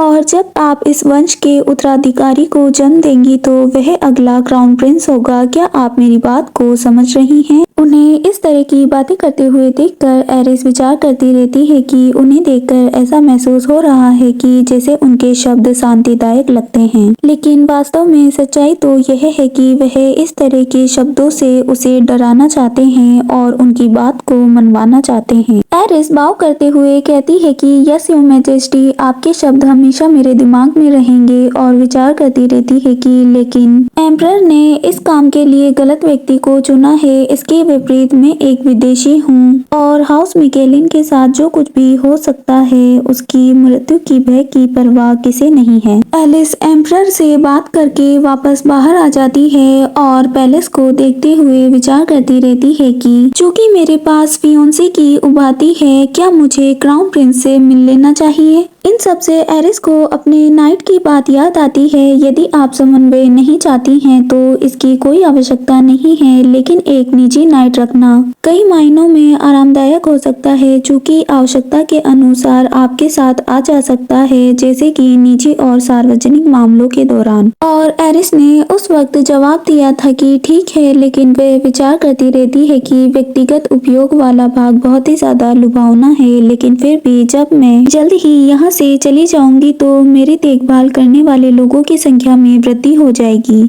और नाइट ने यह भी कहा था कि यह बहुत ही ज्यादा अफसोस की बात है, लेकिन इस तरह के बहुत से लोग हैं जो कि अपने आप को उसके नाइट बनाना चाहते हैं, क्योंकि वह लोग अपने जीवन को एक बहुत ही ज्यादा ब्यूटीफुल लेडी को समर्पित करना चाहते हैं, जो कि एक शूरवीर के लिए बहुत ही ज्यादा रोमांटिक सपना होता है। एरिस इन सब बातों के बारे में विचार करती ही रहती है कि वह अचानक से हेलेना से मिलती है और वो उससे कहती है कि मिस एंट बेलम, आपने तो मुझे आश्चर्यचकित कर दिया। आखिर रॉयल पैलेस जैसी सख्त जगह पर आप इस तरह से क्यों दौड़ रही हैं? हेलेना दौड़ते हुए गिर गई थी और वो प्यारी सी स्माइल करते हुए कहती है कि ऐसा इसीलिए हुआ क्योंकि मुझे पता लगा कि आप यहाँ पर आई हुई हैं और मैं बस आपसे मिलना चाहती थी। एरिस कहती है कि यदि ऐसा है तो आपको मुझे बुलाकर रोकना चाहिए था, लेकिन आप एक छोटी बच्ची की तरह यहाँ तक दौड़कर आई और बच्चों जैसा व्यवहार किया। आपके वर्ड से ज्यादा तो आपके हाथ पैर चलते हैं। यह सुनकर हेलेना कहती है कि नहीं, ऐसा नहीं है। हेलेना को इस तरह का व्यवहार करते देखकर एरिस अपने सिर को पकड़ लेती है और सोचती रहती है कि आखिर यह सब क्या हो रहा है। एक 5 साल का बच्चा भी इस तरह की गलती बिल्कुल भी नहीं करता है। एरिस गहरी सांस लेती है और अपने हाथ को आगे बढ़ाते हुए हेलेना से कहती है, क्या आपको चोट लगी है? लो मेरा हाथ पकड़िए और खड़ी हो जाइए। हेलेना को हल्की सी चोट लगी थी और वो कहती है कि नहीं, मैं ठीक हूँ और वैसे भी मैं इसका इलाज एम्परल डॉक्टर से करवा लूंगी। यह सुनकर एरिस कहती है कि आखिर एम्परल डॉक्टर ऐसा क्यों करेगा, क्योंकि एम्परल डॉक्टर सिर्फ एम्परल फैमिली का ही इलाज करता है। हेलेना स्माइल करते हुए कहती है कि चिंता की जरूरत नहीं है, वह मुझे पसंद करते हैं, इसीलिए वह इसका इलाज जरूर करेंगे। एरिस सोचती रहती है कि मुझे उसके बारे में चिंतित होने की जरूरत नहीं थी, मुझे तो अपने बारे में चिंतित होना चाहिए, क्योंकि यदि इसे कोई देख लेता है तो वह यही कहेगा कि मैंने हेलेना को धक्का देकर गिराया है और मेरी वजह से उसे चोट लग गई है। एरिस को इस तरह से चुपचाप देखकर हेलेना कहती है कि क्या आप मुझसे नाराज हैं? और हेलेना जाते हुए कहती है कि हाँ, आप प्लीज मुझसे बात मत कीजिए, क्योंकि यह मुझे बिल्कुल भी पसंद नहीं है। और हेलेना कहती कहती रहती है कि प्लीज मुझसे नाराज मत होइए, मेरी बात सुनिए एरिस, रुकिए। तो हेलेना के व्यवहार को देखकर एरिस विचार करती रहती है कि इसके अलावा आखिर वह हमेशा ही मुझसे इस तरह से बात क्यों करती रहती है। वह रुकती है और कहती है कि मिस एंटबेलम, क्या आप इस रीजन के बारे में जानती हैं कि आखिर मैं एक कॉमनर गर्ल से किस तरह से साधारण तरीके से बात कर रही हूँ, क्योंकि मैं मार्किस की बड़ी बेटी हूँ और यह मेरे लिए बहुत ही साधारण बात है कि मैं आपसे फॉर्मली बात कर रही हूँ, और ऐसा सिर्फ इसीलिए है क्योंकि आप इस एम्परल पैलेस में एक मेड हैं। और हेलेना कहती है कि लेकिन एरिस, और एरिस कहती है कि लेकिन क्या। एरिस कहती है कि मैं आपसे औपचारिक रूप से बात कर रही हूँ, भले ही आप अनुचित हो। इसका कारण यह है कि हर मैजेस्टी एम्प्रेस और क्राउन प्रिंस दोनों ही आपसे बहुत ही ज्यादा प्रेम करते हैं। हेलेना कहती है कि मैं आपसे इस तरह से बात इसीलिए करती हूँ क्योंकि हम दोनों दोस्त हैं एरिस, मैं आपके करीब आना चाहती हूँ। और उसकी बातों को सुनकर एरिस विचार करती रहती है कि कहानी में हेलेना के पास केवल एलेक्स और जेसन की यादें थी, और यदि अगर हेलेना ने सचमुच एरिस को एक दोस्त के रूप में देखा होता तो एरिस के साथ उसकी यादों का जिक्र होता। खैर, ऐसा लगता है कि लेखक ने बिना ज्यादा सोचे समझे ही एरिस को एक विलनस के रूप में प्रस्तुत कर दिया है, और वो हेलेना से कहती है कि अगर ऐसा है तो फिर चलो हमारी दोस्ती को हम यहीं खत्म करते हैं। मैं किसी भी तरीके से तुमसे दोस्ती नहीं रखना चाहती हूँ, इसीलिए हमें इस दोस्ती को खत्म कर देना चाहिए। इसके अलावा हम कभी भी ऐसे लोग नहीं थे जिन्हें मित्र होना चाहिए था। और हेलेना कहती है कि क्या ऐसा इसीलिए है क्योंकि मैं क्राउन प्रिंस के करीब हूँ और वो मुझे पसंद करते हैं। उसकी बातों को सुनकर एरिस को गुस्सा आने लगता है और वो सोचती रहती है कि क्या सच में वह उस अविभाजित क्राउन प्रिंस को अपने पास रखना चाहती है। भले ही उस कमीने आदमी को वह मुझे देने की कोशिश करे, लेकिन मैं उस जैसे कमीने आदमी को कभी अपनी तरफ नहीं लूंगी। साथ ही इसके अलावा क्या वह यह कहने की कोशिश कर रही है कि वह एक आदमी के लिए अपनी दोस्ती को नहीं छोड़ रही है। उसे इस तरह सा क्यूट सा चेहरा बनाते हुए देखकर एरिस सोचती रहती है कि क्या सच में उसे ऐसा लगता है कि उसके इस तरह के सुंदर से चेहरे से सब कुछ ठीक हो जाएगा, हालांकि भले ही वह सुंदर है। एरिस अपने गुस्से को कंट्रोल करती है और गहरी सांस लेते हुए कहती है कि नहीं, इस तरह का कोई कारण नहीं है, इसीलिए मुझे लगता है कि अब हमें अपनी बातचीत को बंद करना चाहिए, साथ ही इस दोस्ती को भी। एरिस कहती ही रहती है कि अचानक से क्राउन प्रिंस वहाँ आ जाते हैं और वो उसके हाथ को कसकर पकड़ते हुए कहते हैं कि लेडी मिगेलियन, आप बिल्कुल भी नहीं बदली हैं, बल्कि आप और भी ज्यादा शेमलेस हो गई हैं। यह देखकर भले ही एरिस सरप्राइज हो जाती है, लेकिन वह योहानेस से कहती है कि आज बहुत ही ज्यादा धूप है, और सच कहूँ तो यह उन लोगों का गुण है जो कि उच्च स्तर के लोग होते हैं। क्या आपको ऐसा नहीं लगता है? यह सुनकर एलेक्स को और भी ज्यादा गुस्सा आने लगता है और वो अपने दांतों को कसते हुए गुस्से से कहता है कि आखिर आपने मेरे सामने अपनी स्थिति के बारे में टिप्पणी करने की हिम्मत कैसे की। और एरिस कहती है कि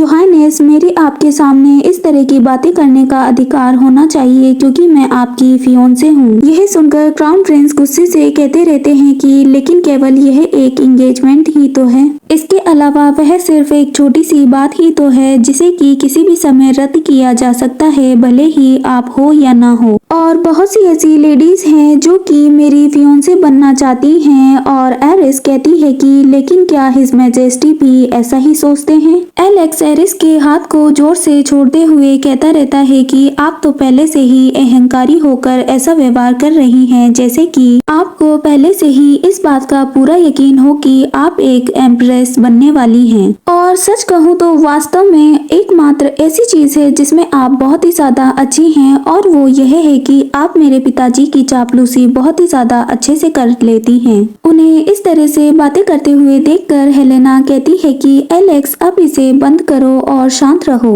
इसके अलावा सच्चाई तो यह है कि जो यहाँ पर गलत है वो मैं हूँ, ना कि एरिस और लेडी मिगेलियन मिगेलियन ने तो मुझे शिष्टाचार से बात करना सिखाया है। हेलेना को इस तरह से बात करते हुए देखकर योहानेस अपने गुस्से को कम कर लेते हैं और कहते हैं कि हेलेना, क्या आप मुझे यह बता सकती हैं कि वह कौन है जिसने कि आपको चोट पहुंचाई है? हेलेना मासूम सा चेहरा बनाते हुए कहती है कि यह तो कुछ भी नहीं है और मुझे ज्यादा दर्द भी नहीं हो रहा है कि अचानक से चिल्लाने की आवाज आती है। वह लेडी मिगेलियन थी जिसने कि यह सब किया। वहाँ एक मेड आती है और चिल्लाते हुए कहती रहती है कि मैंने अपनी दोनों आंखों से देखा कि लेडी मिगेलियन ने लेडी हेलेना को धक्का दिया, इसीलिए मैंने आपकी एम्प्रेस को यहाँ तक पहुँचाया इससे पहले कि हालात और भी ज्यादा बिगड़ जाते। उसकी बातों को सुनकर एरिस सोचती रहती है कि हालांकि यह सच है कि मैंने उसे धक्का दिया, लेकिन वह यह क्यों नहीं कह रही है कि हेलेना ने ही मुझे सबसे पहले आश्चर्यचकित कर दिया था, इसीलिए ऐसा हुआ। यह सुनकर एलेक्स को बहुत ही ज्यादा गुस्सा आता है और वो एरिस की ओर आगे बढ़ते हुए उसे जोर से थप्पड़ मार देता है और उसे ऐसा करते हुए देखकर वहां खड़े लोग बहुत ही ज्यादा शॉक हो जाते हैं। यह सब इतना जल्दी होता है कि एरिस कुछ समझ ही नहीं पाती है और न ही अपने आप को बचा पाती है और वो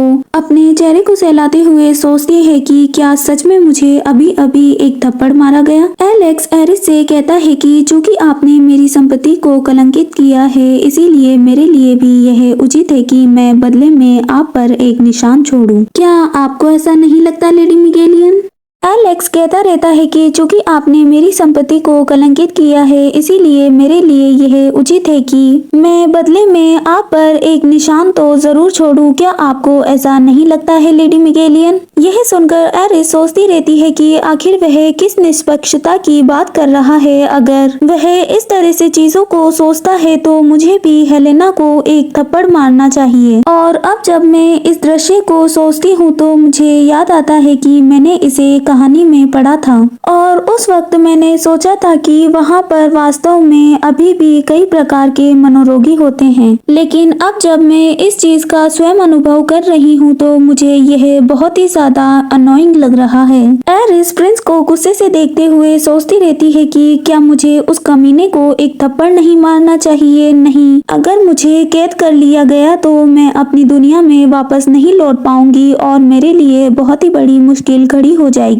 प्रिंस एलेक्स हेलेना की ओर जाते हैं और उससे कहते हैं कि हेलेना, अब हमें चलना चाहिए। यह देखकर एरिस उन्हें रोकते हुए कहती है कि हिज मैजेस्टी ने हाउस मिगेलियन से वादा किया था, मुझसे नहीं। यह सुनकर एलेक्स रुक जाता है और गुस्से से कहता है कि क्या कहा आपने? और एरिस कहती है कि मैंने रॉयल फैमिली से विवाह करने के लिए कहा है, ना कि मैंने आपसे विवाह करने के लिए कहा है। भले ही आप इस शादी के बारे में हाँ कहें या नहीं, इससे कोई फर्क नहीं पड़ता है, लेकिन यह शादी तो होगी और मेरे लिए भी यह बात सेम है। वह सोचती रहती है कि ऐसा लगता है कि एरिस, जिसने कि भोलेपन से यह विश्वास किया था कि अंततः क्राउन प्रिंस उसे ही चुनेंगे और उसके गौरव को मजबूत करने की कोशिश करेंगे, लेकिन ऐसा कुछ भी नहीं है। प्रिंस एलेक्स स्माइल करते हुए कहते हैं कि मैं नहीं बल्कि रॉयल फैमिली। आज आप बहुत ही ज्यादा दिलचस्प शब्दों का प्रयोग कर रही हैं। क्या आपने मुझे अभी तक नहीं बताया कि आप मुझे पसंद करती हैं और मुझसे एंगेजमेंट करना चाहती हैं? और कहीं ऐसा तो नहीं है कि आप कुछ छुपाने की कोशिश कर रही हैं? क्या सच में यह आपके सच्चे विचार हैं? यह सुनकर एरिस सोचती रहती है कि एरिस, तुमने ऐसे व्यक्ति के लिए बहुत कुछ किया है। क्या सच में एरिस क्राउन प्रिंस को पसंद करती थी? यद्यपि कहानी में जब वह बहुत ही ज्यादा आगे बढ़ गई थी तो हेलेना ने उससे दावा किया था कि एरिस की भावनाएं प्रेम नहीं है, लेकिन सच्चाई तो यह है कि हेलेना और मैं दोनों ही एरिस को नहीं जानते हैं। हालांकि अगर एरिस वास्तव में क्राउन प्रिंस से प्यार करती थी तो मैं उसकी भावनाओं का सम्मान करना चाहती हूँ, और क्योंकि इस शरीर में अब एरिस की नहीं बल्कि उसकी आत्मा है, इसीलिए वह बस उसका सम्मान करना चाहती है और उससे कहती है कि क्राउन प्रिंस, मैं आपसे प्यार करती थी लेकिन अब ऐसा बिल्कुल भी नहीं है। इसके अलावा मैंने रॉयल फैमिली का जिक्र इसलिए किया क्योंकि मैं आपको यह बताना चाहती थी कि यह अनुबंध मेरी इच्छा से नहीं बल्कि मेरे पिता और योर मैजेस्टी की इच्छा से हुआ है, और यदि अभी भी आप इस एंगेजमेंट को तोड़ना चाहते हैं तो आपको को मुझ पर गुस्सा नहीं करना चाहिए, बल्कि योर मैजेस्टी से इसके बारे में अपील करनी चाहिए कि आप इस शादी को नहीं चाहते हैं। हालांकि मुझे यह भी लगता है कि एम्परर को इस हंगामे के बारे में जरूर पता चल ही गया होगा। क्राउन प्रिंस एलेक्स उसकी बातों को सुनते रहते हैं और कोई जवाब नहीं दे पाते हैं। एरिस जाते जाते कहती है कि अब मेरी बात पूरी हो चुकी है, इसीलिए अब मुझे चलना चाहिए। एरिस विचार करती रहती है कि जो भी मुझे कहना था मैंने उससे कह दिया है, अब चाहे वह इसके बारे में जो कुछ भी करे।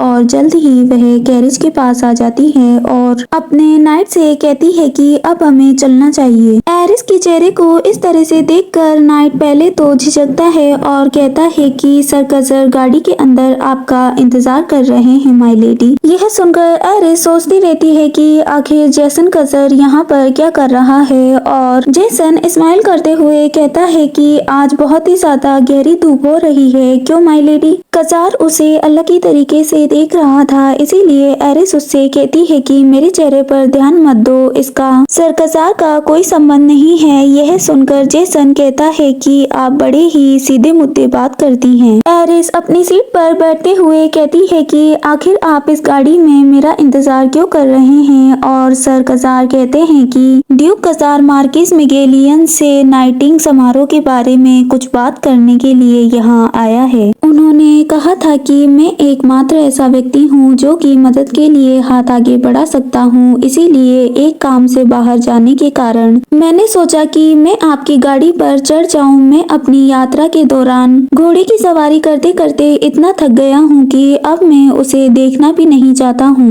एरिस उनसे कहती है कि यदि सर कजार इस बारे में अनुरोध करेंगे तो शाही फैमिली आपके लिए एक गाड़ी उपलब्ध करा सकती है। और जेसन कहते हैं कि हालांकि रॉयल फैमिली की गाड़ी में इतनी सुंदर लेडी नहीं होगी। जेसन की इस तरह की बातों को सुनकर एरिस सोचती रहती है कि मैं अनुमान लगा सकती हूँ कि चूंकि जेसन एक रूढ़िवादी इश्कबाजी करने वाला योद्धा है, इसीलिए उसे मीठे शब्द बोलना अच्छे से आता है। एरिस जेसन से कहती है कि क्या आप अपनी अगली खोज पर नहीं जा रहे हैं। और जेसन कहता है कि चूंकि मैंने ड्रैगन को मार डाला था जो कि प्रकृति की माँ थी, मुझे लगता है कि मैं थोड़ी देर के लिए शहर में ही छिपा रहूंगा। हालांकि वहाँ पर कोई तो ऐसा था जो कि ऐसा कुछ चाहता था। ऐसे भी कई सारे ड्रैगन हैं जो कि उनके बदले में मुझसे नफरत करते हैं। यह सुनकर एरिस आश्चर्य से कहती है कि कोई अनजान चीज। और वह विचार करती रहती है कि कहानी में उसके लौटने का एकमात्र कारण यह बताया गया था कि वह हेलेना से मिलना चाहता था। लेकिन अब इस बारे में जानकर ऐसा लग रहा है कि जैसे कि उसके पास अन्य कई कारण थे यहाँ आने के। जब जेसन का जन्म हुआ था तो उसके बारे में हाई प्रीस्ट ने एक भविष्यवाणी की थी, जिसमें उसने उससे कहा था कि उसे एक ड्रैगन को मारने वाला बनना होगा और बहुत ही ज्यादा स्ट्रॉन्ग बनना होगा। यद्यपि कजार डची एक ऐसा परिवार था जो महान योद्धाओं को जन्म देने वाला माना जाता था, और क्योंकि उसके बारे में वह भविष्यवाणी की गई थी तो जेसन को बचपन से ही कठोर परीक्षण को प्राप्त करना पड़ा। उसे बचपन से ही बहुत सी मुसीबतों का सामना करना पड़ा था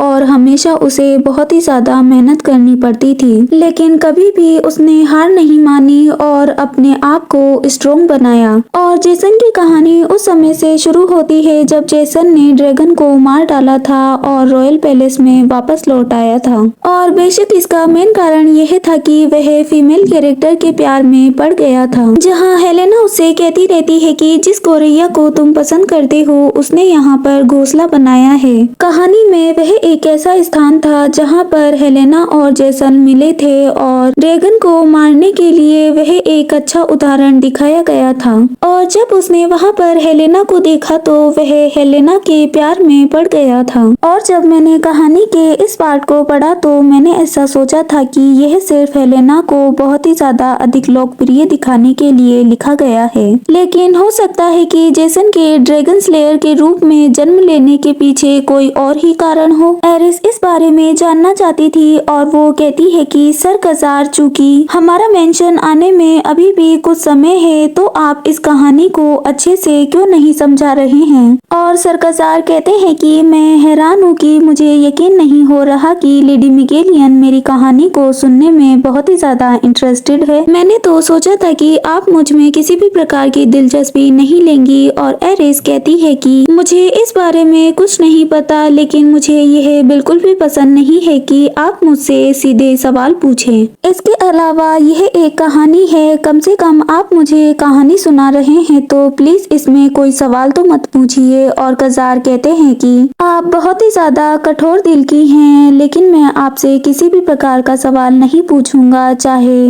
इसके इरादे जो भी हो। मैं किसी लेडी के अनुरोध को अस्वीकार नहीं कर सकता हूँ। मुझे अपनी कहानी को कहाँ से शुरू करना चाहिए, क्योंकि मेरे जन्म से ही यह भविष्यवाणी इतनी प्रसिद्ध थी कि यह पैर के बाहर भी फैल गई थी। मुझे लगता था कि अगर मैं उस भाग को छोड़ दूं तो ठीक रहेगा। और सच कहूँ तो मैं बहुत ही ज्यादा कठोर परीक्षण से गुजरा हूँ ताकि मैं स्ट्रॉन्ग बन सकूं और ड्रैगन को मार सकूं। और जैसे ही मैं चलने लायक हुआ उस समय ही मैंने अपनी तलवार उठा ली थी और कभी आराम नहीं किया। हालांकि सच कहूँ तो उस समय मैं अपने माता पिता से बहुत ही ज्यादा नाराज था, लेकिन अब जब मैं पीछे मुड़कर देखता हूँ तो मुझे एहसास होता है कि उन्होंने मेरी रक्षा के लिए ही मेरे साथ ऐसा किया था। हालांकि सच कहूँ तो इस समय मुझे इन सब चीजों का बिल्कुल भी अंदाजा नहीं था, लेकिन मैं अपने बारे में सोचता था कि शायद मुझे गायब हो जाना चाहिए ताकि बाकी सब खुश रहें। मुझे उस वक्त भी इस बात का एहसास था कि मैं एक ड्रैगन को मार डालूंगा, लेकिन मुझे नहीं पता था कि आखिर यह घटना कब घटित होगी। और ना ही मैंने कभी ड्रैगन के बारे में सोचा था। और जो भी व्यक्ति दिव्यज्ञ से भयभीत होता है वह उस स्थान पर आक्रमण कर देता है जहाँ पर मैं होता हूँ, और मैं अपने परिवार को कभी भी खतरे में नहीं डाल सकता था, इसीलिए मैं दूर कहीं चला गया। मैं इधर उधर घूमता रहा पहाड़ों पर, बारिशों में, ताकि मैं बहुत ही ज्यादा मजबूत बन सकूं और उसका सामना कर सकूं।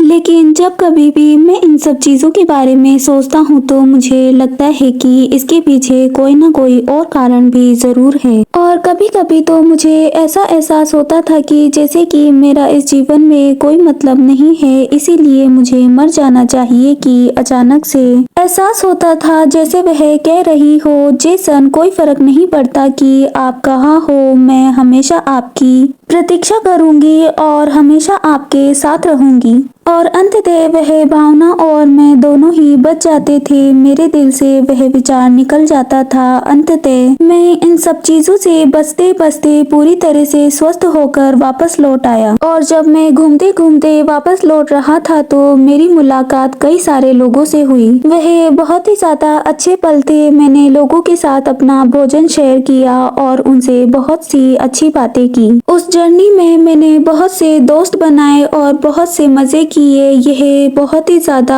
अनमोल अनुभव था मेरे लिए, जो कि मैंने उस वक्त ही महसूस किया था। और यदि निश्चित रूप से कहूँ तो मेरी एक ऐसे व्यक्ति के साथ मुलाकात हुई जो कि बहुत ही अच्छा व्यक्ति था। उस समय वहाँ से एक प्रिंसेस की गाड़ी निकल रही थी और सैनिक सभी लोगों को दूर रहने के लिए कह रहे थे। मैं निश्चित रूप से नहीं कह सकता, वह बहुत ही ज्यादा सुंदर थी और उसके गोल्डन कलर के हेयर थे। निश्चित रूप से वह पड़ोसी राज्य की प्रिंसेस थी जो कि वहां से गुजर रही थी। यह सुनकर एरिस कहती है कि मुझे आश्चर्य है, क्या सच में आपका सबसे महत्वपूर्ण परिचय प्रिंसेस नहीं थी? यह बहुत ही ज्यादा आश्चर्य की बात है। एरिस मन ही मन में सोचती रहती है कि कहीं ऐसा तो नहीं है कि वह इसमें कुछ झूठ तो नहीं बोल रहा है। और जेसन कहता है कि मुझे ऐसा लगता है कि मेरे और प्रिंसेस के बारे में काफी अफवाहें कैपिटल तक भी पहुंच गई हैं। और एरिस कहती है कि सर कजार, फिर तो आपने बहुत ही खूब हंगामा मचाया होगा। यह सुनकर कजार कहता है कि अब चलो इस भाग से आगे बढ़ते हैं और इस बात को छोड़ते हैं। घूमते घूमते मैं उस जगह पर पहुंच गया जहां मुझे होना चाहिए था, और यह मेरे लिए बहुत ही ज्यादा महत्वपूर्ण मुलाकात थी एक ड्रैगन से। यह सब मानो एक कहानी के समान था। मैं एक साहसी व्यक्ति की तरह दलदल और पहाड़ियों से गुजरा, साथ ही नदियों और खेतों से भी इसे पूरा करने के लिए आगे बढ़ता रहा। यह इतना विशाल था कि मैं कभी भी इस बात को महसूस ही नहीं कर सकता था कि मैं कभी इतनी बड़ी चीज से भी मिलूंगा। और यह जाहिर सी बात है कि मैं इतने बड़े ड्रैगन को देखकर बहुत ही ज्यादा घबरा गया था, क्योंकि मुझ में एक कर्तव्य की भावना थी। और उस वक्त मुझे इस बात का एहसास हुआ कि मैं अपने भाग्य से डर रहा हूँ, मुझे उसका सामना करना चाहिए। सच तो यह था कि मैं उस पूरी ही परिस्थिति से बहुत ही ज्यादा नाखुश खुश था और अपने जीवन को जीना चाहता था और वहाँ से भाग जाना चाहता था।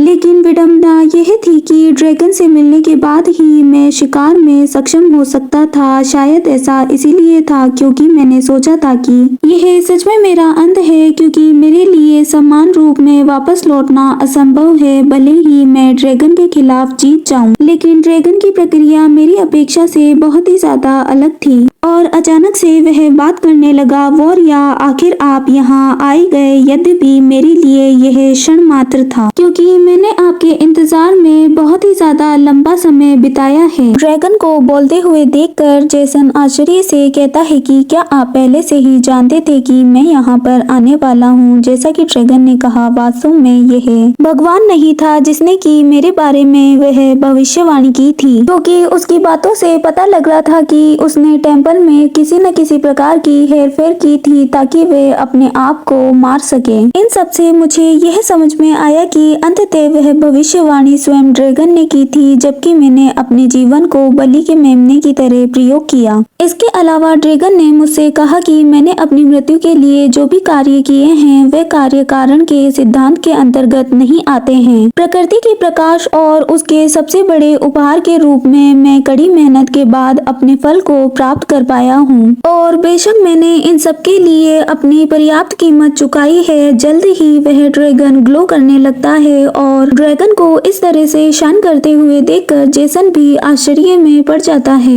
लेकिन सच्चाई तो यह थी कि जिस चीज से मैं इतना ज्यादा डर रहा था वह ड्रैगन नहीं था, बल्कि वह मेरे मन का एक प्रतिबिंब था जो कि ड्रैगन से डरता था। इसका विशाल आकार शीघ्र ही लुप्त हो गया था। उसने अपने पूरे शरीर को लुप्त कर लिया था और केवल अपने हृदय को ही मेरे लिए छोड़ा था ताकि मैं उसे मार डालूं। मैं समझ नहीं पा रहा था कि आखिर क्या हो रहा है और आखिर उसे मारने के लिए मेरे हाथ इतने क्यों कांप रहे हैं। लेकिन मैंने फिर भी हार नहीं मानी और मैं हिम्मत से आगे बढ़ा और अपनी तलवार से ड्रैगन के हृदय को चीर दिया। उसके चीरते ही वहाँ चारों ओर इतनी तेज लाइट थी कि उससे मुझे दिखाई भी नहीं दे रहा था। अंततः ड्रैगन के दिल पर वार करने से वह पूरी तरह से नष्ट हो जाता है और इस तरह से मैंने ड्रैगन की जान ली। और सच में यह एक सच्ची कहानी है, लेकिन मुझे इससे कोई भी सहानुभूति नहीं होती है। जेसन की कहानी सुनने के बाद में एरिस सोचती रहती है कि फिर भी एक ऐसा प्राणी जिसने की एक ड्रैगन को मारने के लिए एक पुजारी को बहकाया है,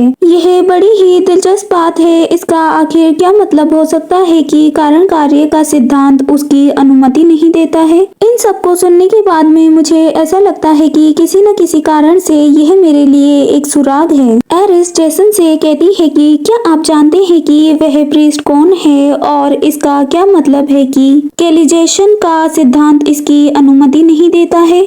जेसन कहते हैं कि वह प्रीस्ट मैथ्यूस है। मैंने सुना है कि वह अपनी वृद्धावस्था के कारण अपने गहन नगर लौट गए हैं। उस सिद्धांत के बारे में भी मुझे कुछ नहीं पता है और मैं बस इतना जानता हूँ कि यह केवल वह उत्तर है जो कि ड्रैगन ने मुझे दिया था। मुझे उसने कोई भी स्पष्टीकरण नहीं दिया था जिससे कि मैं अपने भाग्य को समझ सकूं। खैर, अगर यह समझा भी दिया जाए तो एक साधारण मनुष्य इसे नहीं समझ पाएगा। एरिस सोचती है कि क्या यह ऐसी बात है जिसे समझना असंभव है, लेकिन अगर मैं ज्यादा दबाव डालूंगी तो उसे मुझ पर संदेह हो जाएगा, इसीलिए मुझे कुछ नहीं कहना चाहिए। और वो कहती है कि अच्छा। एरिस इस बारे में सोचती ही रहती है कि बाकी सब चीजों के बारे में मुझे ही पता लगाना होगा कि अचानक से जेसन कहता है कि मुझे ऐसा लगता है कि अब हम और करीब आ गए हैं। यह सुनकर एरिस कहती है कि क्या कहा आपने? जेसन स्माइल करते हुए कहता है कि तो क्या यह बिल्कुल भी ठीक नहीं होगा? क्या अब तो आप मुझसे कम कठोरता से बात करना शुरू करेंगी लेडी मिगेलियन? जेसन कहता है कि अब हम एक दूसरे के थोड़ा और करीब आ गए हैं। क्या अब आप मुझसे कम कठोरता से बात करना शुरू करेंगी लेडी मिगेलियन? यह सुनकर एरिस सोचती रहती है कि चूंकि वह हेलेना को पसंद करता है तो क्या वह वही बातें कहने लगा है जो कि वह कहती है, और वो उससे कहती है कि नहीं, ऐसा बिल्कुल भी नहीं है। हम दोनों एक दूसरे के बिल्कुल भी करीब नहीं है। नहीं, हमारा ऐसा रिश्ता है जिससे कि हम एक दूसरे के प्रति सम्मान की भावना को रखें। यह सुनकर जेसन थोड़ा उदास हो जाता है और यह देखकर एरिस सोचती रहती है कि देखो तो उसे वह एक छोटे पपी की तरह उदास हो गया हो, जैसे कि उसे अभी अभी बहुत तेज डांटा गया हो। क्या मुझे इसकी परवाह करनी चाहिए क्योंकि वह एक असली पपी नहीं है। कुछ समय बाद जल्द ही एरिस का मेंशन आ जाता है और वो कैरी से उतरती रहती है, जिसे देखकर जेसन एक जेंटलमैन की तरह एरिस के लिए हाथ आगे बढ़ाता है और उसके हाथ को पकड़ते हुए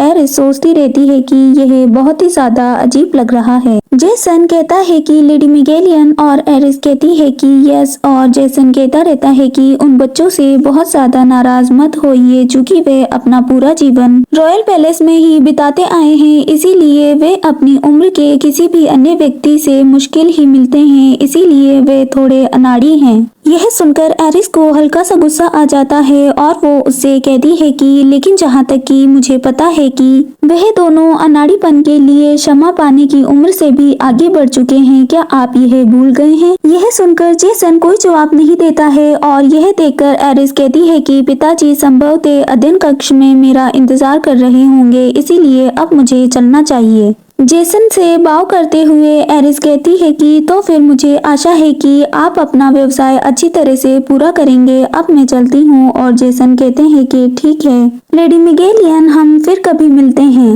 एरिस अपने मेंशन के अंदर आ जाती है और उसे देखकर ईमा चिल्लाते हुए कहती है, माय लेडी, आपका चेहरा यह कैसे हुआ? आपको इतनी चोट कैसे लगी? एरिस ईमा से कहती है कि सब ठीक है ईमा, आपको इतना ज्यादा ओवर रिएक्ट करने की कोई आवश्यकता नहीं है। और ईमा कहती है कि आप यह कैसे कह सकती है, यह बिल्कुल भी ठीक नहीं है, आपको चोट लगी है। ईमा जल्द ही एरिस के चेहरे पर लगाने के लिए आइस पैक बनाकर लाती है। यह देखकर एरिस कहती रहती है कि मैंने कहा ना मैं बिल्कुल ठीक हूँ। ईमा कहती है कि यह बहुत ही ज्यादा बुरा होगा यदि मार्किस ने यह सब डिनर के वक्त देखा, तो आइए सबसे पहले हमें इसको और भी ज्यादा सोचने से रोकने का प्रयास करना चाहिए। एरिस आश्चर्य से कहती है डिनर, और ईमा कहती रहती है कि हाँ डिनर, आपको मार्किस के साथ भोजन किए हुए काफी समय हो गया है ना? यह सुनकर एरिस सोचती रहती है कि इससे कोई फर्क नहीं पड़ता है कि मैं एरिस की तरह व्यवहार करने लगी हूँ, लेकिन मैं अभी भी मार्किस मिगेलियन के साथ बिल्कुल भी कंफर्टेबल फील नहीं करती हूँ, इसीलिए मुझे लगता है कि यह मेरे लिए बहुत ही ज्यादा कठिन होने वाला है। कुछ समय बाद एरिस अपने पिता के साथ डिनर करती रहती है और वहाँ पर बहुत ही ज्यादा शांति छाई हुई थी और उसके पिता अपने खाने को फिनिश करते हुए कहते हैं कि एरिस, क्या सचमुच आप एक नाइट नियुक्त करने के बारे में सोच रही हैं? और एरिस कहती है कि मुझे लगता है कि फैमिली में इतने सारे नाइट्स है, इसीलिए मुझे लगता है कि वह सब पर्याप्त है। मार्किस मिगेलियन कहते हैं कि यदि इसके लिए कोई विशेष कारण नहीं हो तो नाइट समारोह के लिए आपको जाना चाहिए। यद्यपि हर वर्ष छोटे परिवारों के लोग या आम लोग अपना दर्जा बढ़ाने के लिए शूरवीर बनते हैं और ऐसे कई अवसर आते हैं जब उनकी पहचान उन्हें नीचे ले जाती है और उनका चयन नहीं हो पाता है। एरिस उनकी बातों को सुनती रहती है और उसके पिता कहते हैं कि चूंकि उन्हें शाही परिवारों के साथ अच्छे संबंध बनाए रखने की आवश्यकता होती है, इसीलिए केवल शूरवीरों का चयन उन्हीं परिवारों से किया जाता है। हालांकि इस बारे में सच्चाई तो यह है कि एक नोबल फैमिली का शूरवीर केवल स्वयं को ही प्राथमिकता देता है, इसीलिए आप उस व्यक्ति से कोई भी गुप्त कार्य नहीं करवा सकती है, क्योंकि वह इस बारे में किसी भी वक्त बकबक कर सकता है और किसी को भी बता सकता है। साथ ही कई ऐसे मामले देखे गए हैं जहां पर नाइट अपना पदानुक्रम के अनुसार अपने मास्टर के प्रति सेवा करता है, लेकिन इसके अतिरिक्त एक नाइट का सिर्फ मूल उद्देश्य यही नहीं होता है।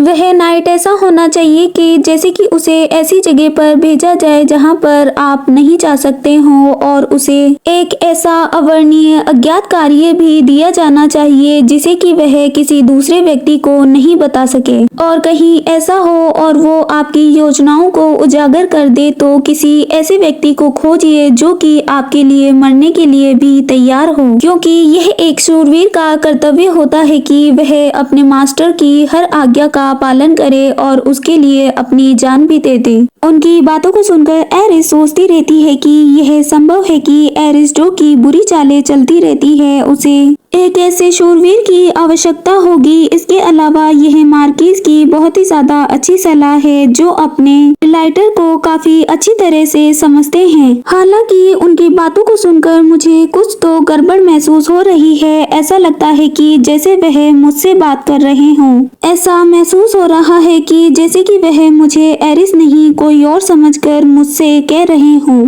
चाहे इन सब चीजों में मैं कितनी भी एरिस की तरह बनने की कोशिश कर लूं, लेकिन मैं कभी भी एरिस नहीं बन सकती हूँ। और एरिस की छोटी छोटी कई ऐसी आदतें हैं जिनसे पता लगाया जा सकता है कि मैं एरिस नहीं हूँ। जैसे कि अगर मैं उसकी पसंद या नापसंद के बारे में सोचूं तो उसका स्वाद बिल्कुल ही बदल गया है, चाहे वह खाने में हो या किसी और चीज में। क्योंकि ऐसा कोई तरीका नहीं है कि एक माता पिता जिन्होंने की एरिस की पूरी जिंदगी देखभाल की हो वह उसे पहचानने में सक्षम ना हो। अगर ऐसा है तो क्या मुझे उनसे माफी मांगनी चाहिए कुछ इस तरह की, मेरी आत्मा ने आपकी बेटी के शरीर में प्रवेश कर लिया है और इसके लिए मैं आपसे माफी चाहती हूँ और इसका मुझे बड़ा ही खेद है। यदि मैं उन्हें सच बताती हूँ तो क्या मार्किस मुझे यहाँ रहने देंगे या फिर वह मुझे यहाँ से बाहर निकाल देंगे, या फिर मेरे बताए जाने पर वह हमेशा ही मुझे असली एरिस के बारे में पूछेंगे कि वह कहाँ गई, या फिर वह मुझे एक जादूगरनी समझ लेंगे और इसके बाद मुझसे कई तरीके से पूछताछ की जाएगी। इस वक्त मैं इतनी ज्यादा भयभीत हूँ कि इतनी तो मैं उस वक्त भी ज्यादा भयभीत नहीं थी जब मैं हार्बिस से मिली थी। लेकिन शायद मैं समझ सकती हूँ कि मुझे ऐसा महसूस क्यों होता है, क्योंकि मैं अपने आप को इन लोगों के प्रति दोषी महसूस करती हूँ। क्योंकि यह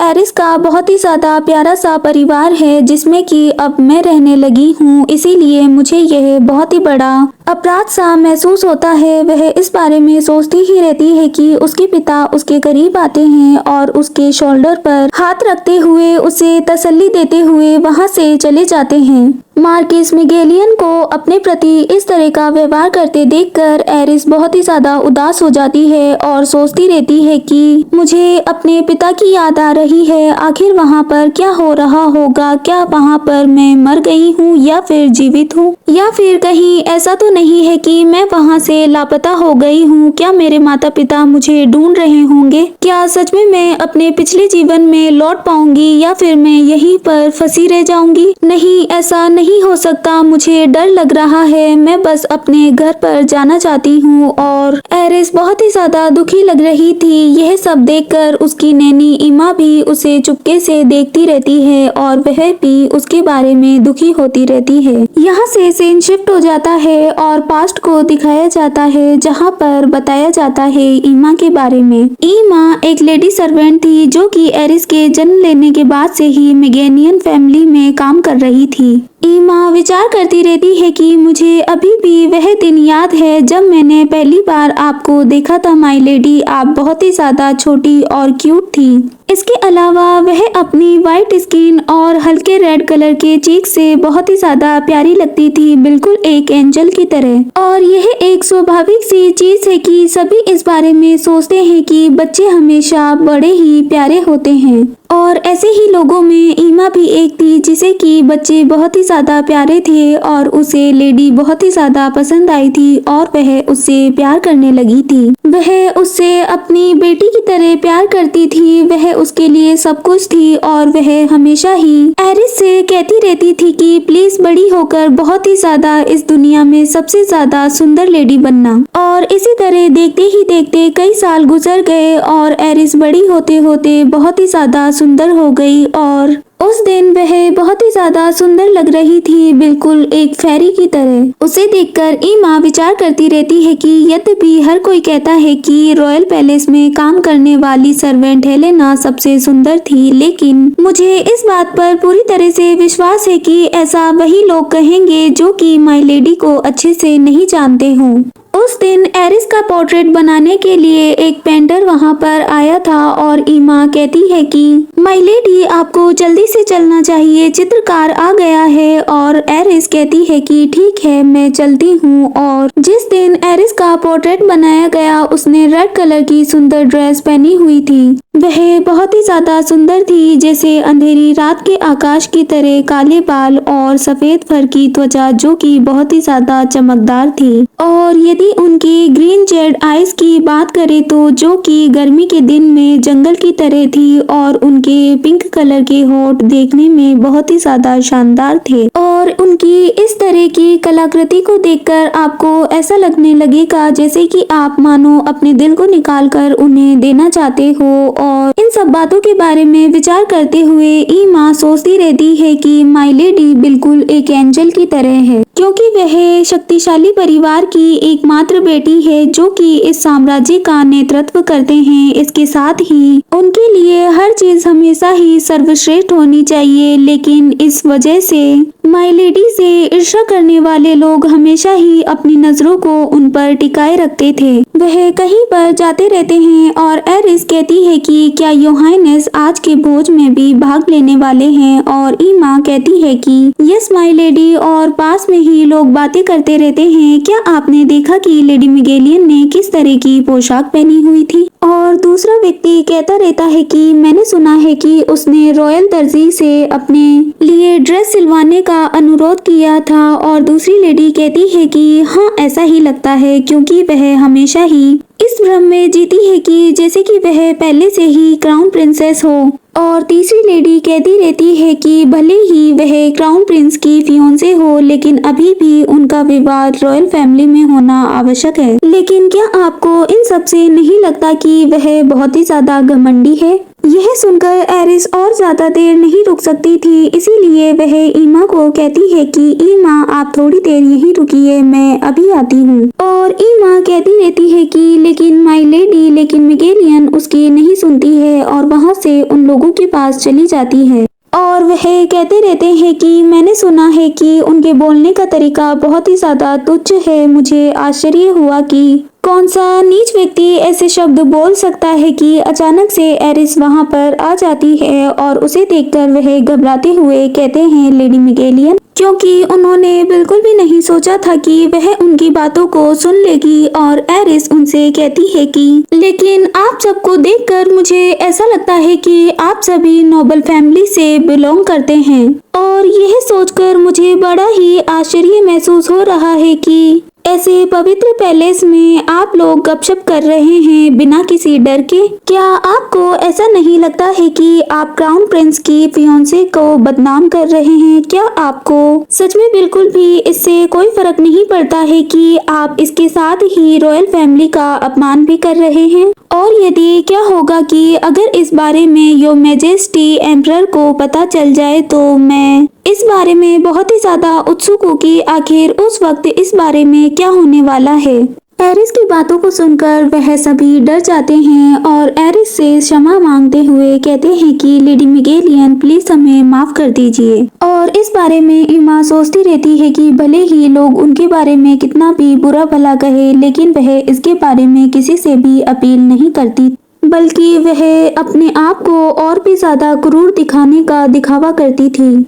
यदि उन्हें बाहर से कोई देखे भी तो सभी को ऐसा लगता था कि जैसे वह ठीक है, लेकिन यह सच्चाई नहीं थी। और मैं बस इतना ही चाहती हूँ कि वह हमेशा ही खुश रहे, क्योंकि मैं अच्छी तरह से जानती हूँ कि वह बहुत ही ज़्यादा दयालु है और उन्हें अच्छे से रहने का पूरा पूरा अधिकार होना चाहिए। वह मेंशन पर लौट आते हैं और ईमा कहती रहती है कि माय लेडी, मैं स्वयं ही इस बारे में मार्किस को बता सकती हूँ, और जो कुछ भी काउंट के बेटे और बाकी लोगों ने किया वह आगे ऐसा बिल्कुल भी नहीं कर पाएंगे। एरिस कहती है कि नहीं, आपको यह सब बोलने की कोई जरूरत नहीं है, और वैसे भी मुझे और भी ज्यादा क्रूर होना चाहिए ताकि आप आगे से इसकी उपेक्षा न करें। ईमा कहती है कि भले ही मैं एक कॉमनर हूँ, लेकिन माय लेडी यह सब गलत है। और एरिस कहती है कि आप बहुत ही ज्यादा भोली हैं। इसके अलावा लोग हमेशा ही मुझ पर दोष डालना चाहते हैं, क्योंकि आप सभी मेरे सर्वेंट हैं और वो आपको भी कष्ट पहुँचाना चाहते हैं।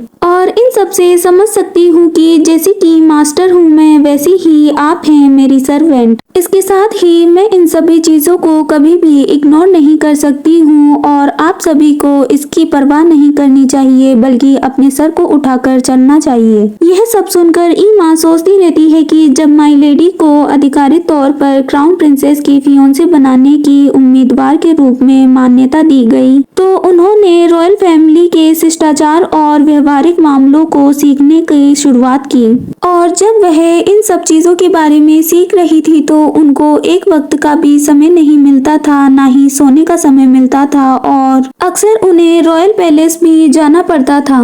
वह बहुत ही ज्यादा थक गई थी और ईमा कहती है कि माय लेडी, आपका स्वागत है, मैं जल्दी से आपके लिए नहाने का पानी गर्म कर देती हूँ। और एरिस कहती है कि मैं बहुत ही ज्यादा थक गई हूँ, मैं बस सोना चाहती हूँ। यद्यपि पूरे एम्पायर में इस चीज की अफवाह फैल गई हो कि माय लेडी को क्राउन प्रिंस बिल्कुल भी पसंद नहीं करते हैं, उनसे तिरस्कार करते हैं, लेकिन उन्होंने इस पर कभी भी कोई प्रतिक्रिया नहीं दी।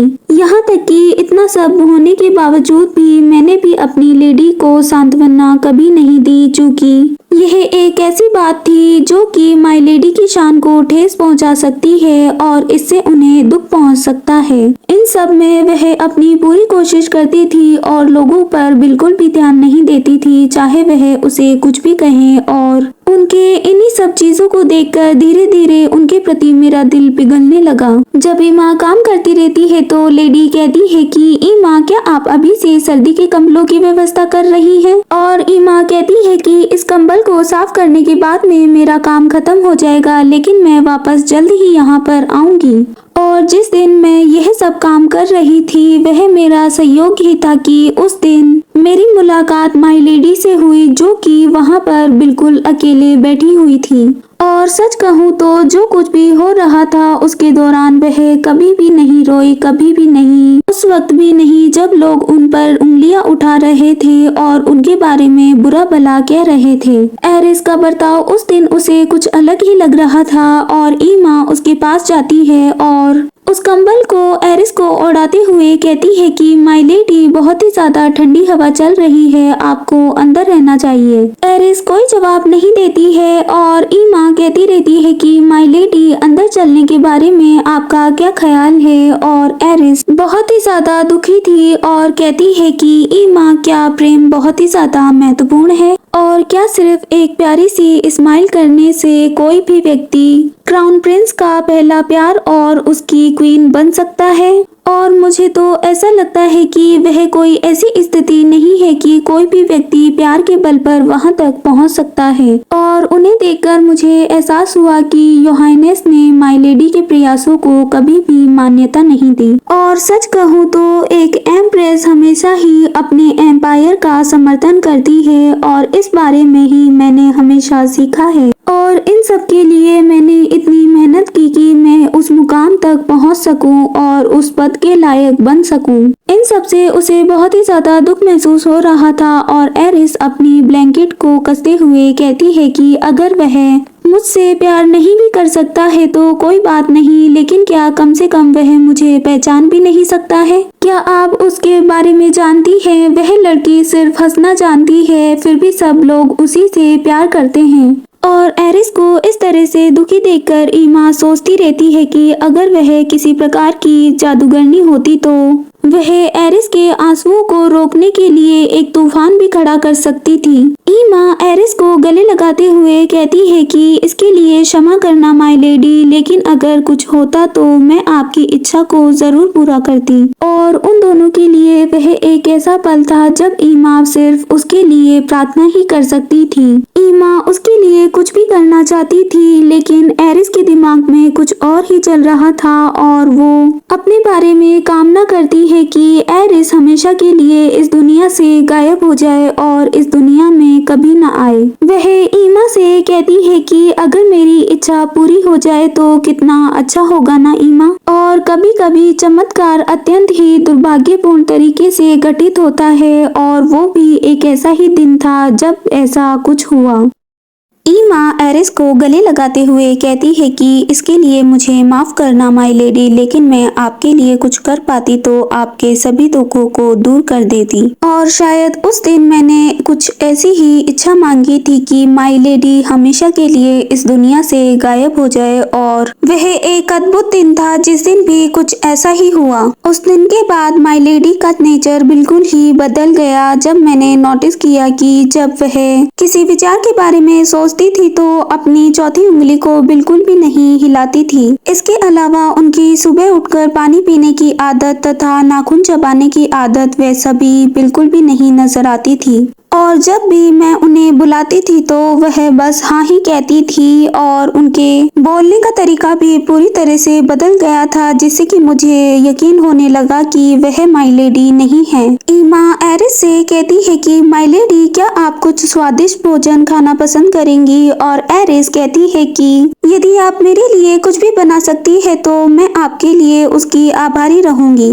यह सुनकर ईमा आश्चर्य से सोचती रहती है कि आभारी माय लेडी ने कभी भी निम्न स्तर के लोगों के शब्दों का प्रयोग नहीं किया है, इससे मुझे यकीन है कि यह वह नहीं है। और एरिस कहती रहती है कि शायद अचानक से मुझे भूख लगने लगी है तो मैं खाना खाने के लिए तैयार हूँ। वह बहुत सी चीजों में काफी अलग हो गई थी, उनकी बोलने की अलग अलग शैली और उनके चलने का तरीका, उनकी आदतें इत्यादि को देखकर मुझे पता चल गया था कि वह माय लेडी नहीं है जिसे कि मैं पहले जानती थी। मुझे बिल्कुल भी समझ में नहीं आ रहा था कि आखिर वह लेडी कौन है जो कि माय लेडी के शरीर में है, आखिर वह कहां से आई है। और यदि इस बारे में मैं लोगों से पूछती भी तो वह मुझे पागल समझते और यहाँ से बाहर निकाल देते। लेकिन सबसे बड़ा सवाल यह है कि आखिर माय लेडी कहाँ गई और वो कहाँ है।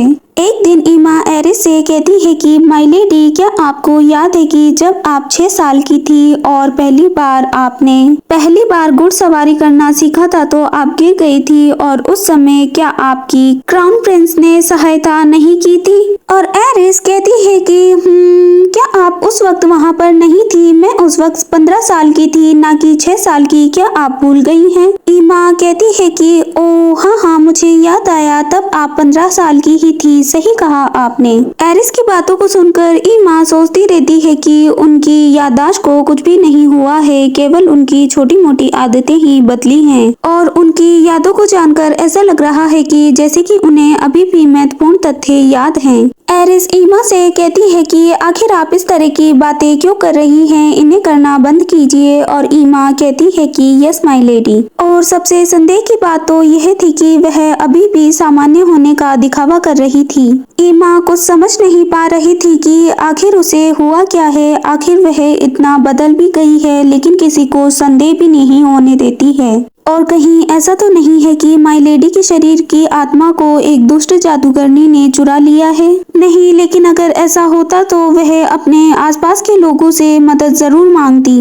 ईमा अपने सर को पकड़ते हुए सोचती रहती है कि नहीं नहीं, ऐसा नहीं हो सकता, मुझे अपनी आदतों को सुधारना होगा। वह यह सब सोचती ही रहती है कि अचानक से उसकी नजर बाहर की ओर जाती है जहां पर एरिस कहीं पर जाती रहती है, जिसे देखकर ईमा सोचती है कि आखिर वह इस समय कहां जा रही है। लेकिन उन्हें इस तरह से वहां नहीं जाना चाहिए, वहां बहुत ही ज्यादा अंधेरा है और यह खतरनाक हो सकता है। और यदि मैं पीछे की घटनाओं को सोचूं तो हाल ही में माय लेडी के साथ बहुत सी ऐसी घटनाएं हुई हैं जो कि बहुत ही ज्यादा दुर्घटनाजनक थी। इन सब चीजों को देखकर वह अचानक से शॉक हो जाती है और सोचती रहती है कि नहीं, ऐसा नहीं हो सकता, कहीं वह वापस से वैसा ही कुछ करने तो नहीं जा रही है। ईमा जल्दी से अपनी लालटेन को उठाती है और उसे लेते हुए एरिस की ओर भागती है ताकि वह उसे ऐसा कुछ करने से रोक सके। अचानक से ईमा को एरिस कहीं दिखाई नहीं देती है। यह देखकर वह रुक जाती है और सोचती रहती है कि आखिर उन्हें मैंने इसी तरफ आते हुए देखा था, आखिर वह कहाँ चली गई, वह यहाँ क्यों नहीं दिखाई दे रही है। ईमा धीरे धीरे आगे बढ़ती रहती है और एरिस को देखती रहती है कि अचानक से उसे एरिस दिखाई देती है और उसे देखकर वह सरप्राइज हो जाती है क्योंकि एरिस अपने होश में नहीं लग रही थी और उसे इस तरह से देखकर ईमा जल्दी से उसकी ओर दौड़ती है। ईमा कहती रहती है कि माय लेडी मेरी बात सुनिए और एरिस रुक जाती है जैसे कि उसे किसी बात का होश ही ना हो। ईमा बहुत ही ज्यादा थक गई थी और गहरी सांसें ले रही थी। वह आगे बढ़ते हुए कहती है कि माय लेडी आप इतनी रात गए बाहर क्यों आई है, यह खतरनाक हो सकता है, इसीलिए हमें वापस अंदर लौट जाना चाहिए। एरिस इसका कोई जवाब नहीं देती है और ईमा एरिस के पास आते हुए कहती है कि माय लेडी चलो हमें अंदर चलना चाहिए। और एरिस नींद में थी और कहती रहती है कि मुझे घर जाना है, मुझे माँ के पास जाना है। यह देखकर ईमा सोचती रहती है कि क्या वह सच में नींद में चल रही है। एरिस कहती रहती है कि मुझे माँ के हाथ के फ्राइड चिकन राइस खाने हैं, प्लीज मुझे मेरी माँ के पास मेरे घर पर ले चलो। यह देखकर ईमा सोचती रहती है कि क्या माय लेडी अपनी माँ के बारे में बात कर रही है। उस दिन ईमा को विश्वास हुआ कि माय लेडी एरिस नहीं है बल्कि कोई और ही है।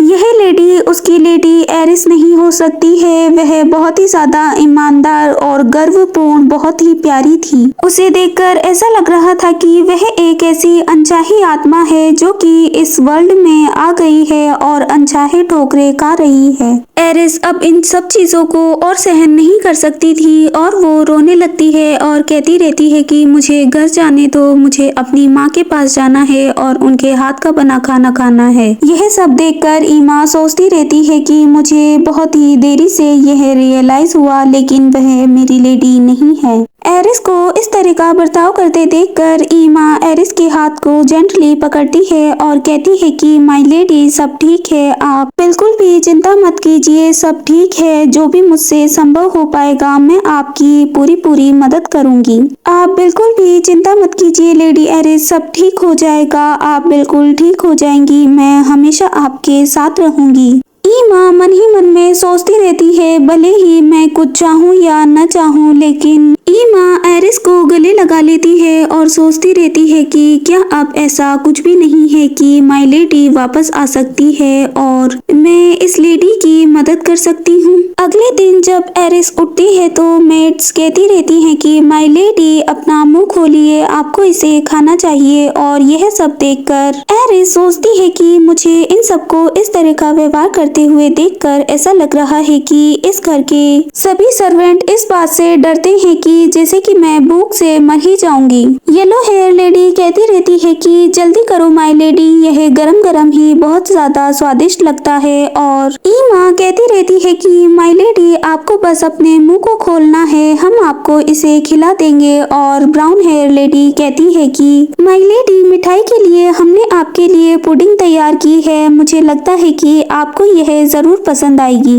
उन सबको इस तरह का व्यवहार करते देखकर एरिस सोचती रहती है कि मैं बस कुछ भी नहीं करना चाहती, बस मैं आराम करना चाहती हूँ। इसके अलावा जो भी रॉयल पैलेस में हंगामा हुआ उसके बारे में सभी बड़े नोबल्स को पता लग गया होगा और वह इस बारे में ही बात कर रहे होंगे। ज्वेलरी ऑनर एरिस को ज्वेलरी दिखाते हुए कहता है कि माय लेडी इस वाले हार के बारे में आपका क्या ख्याल है।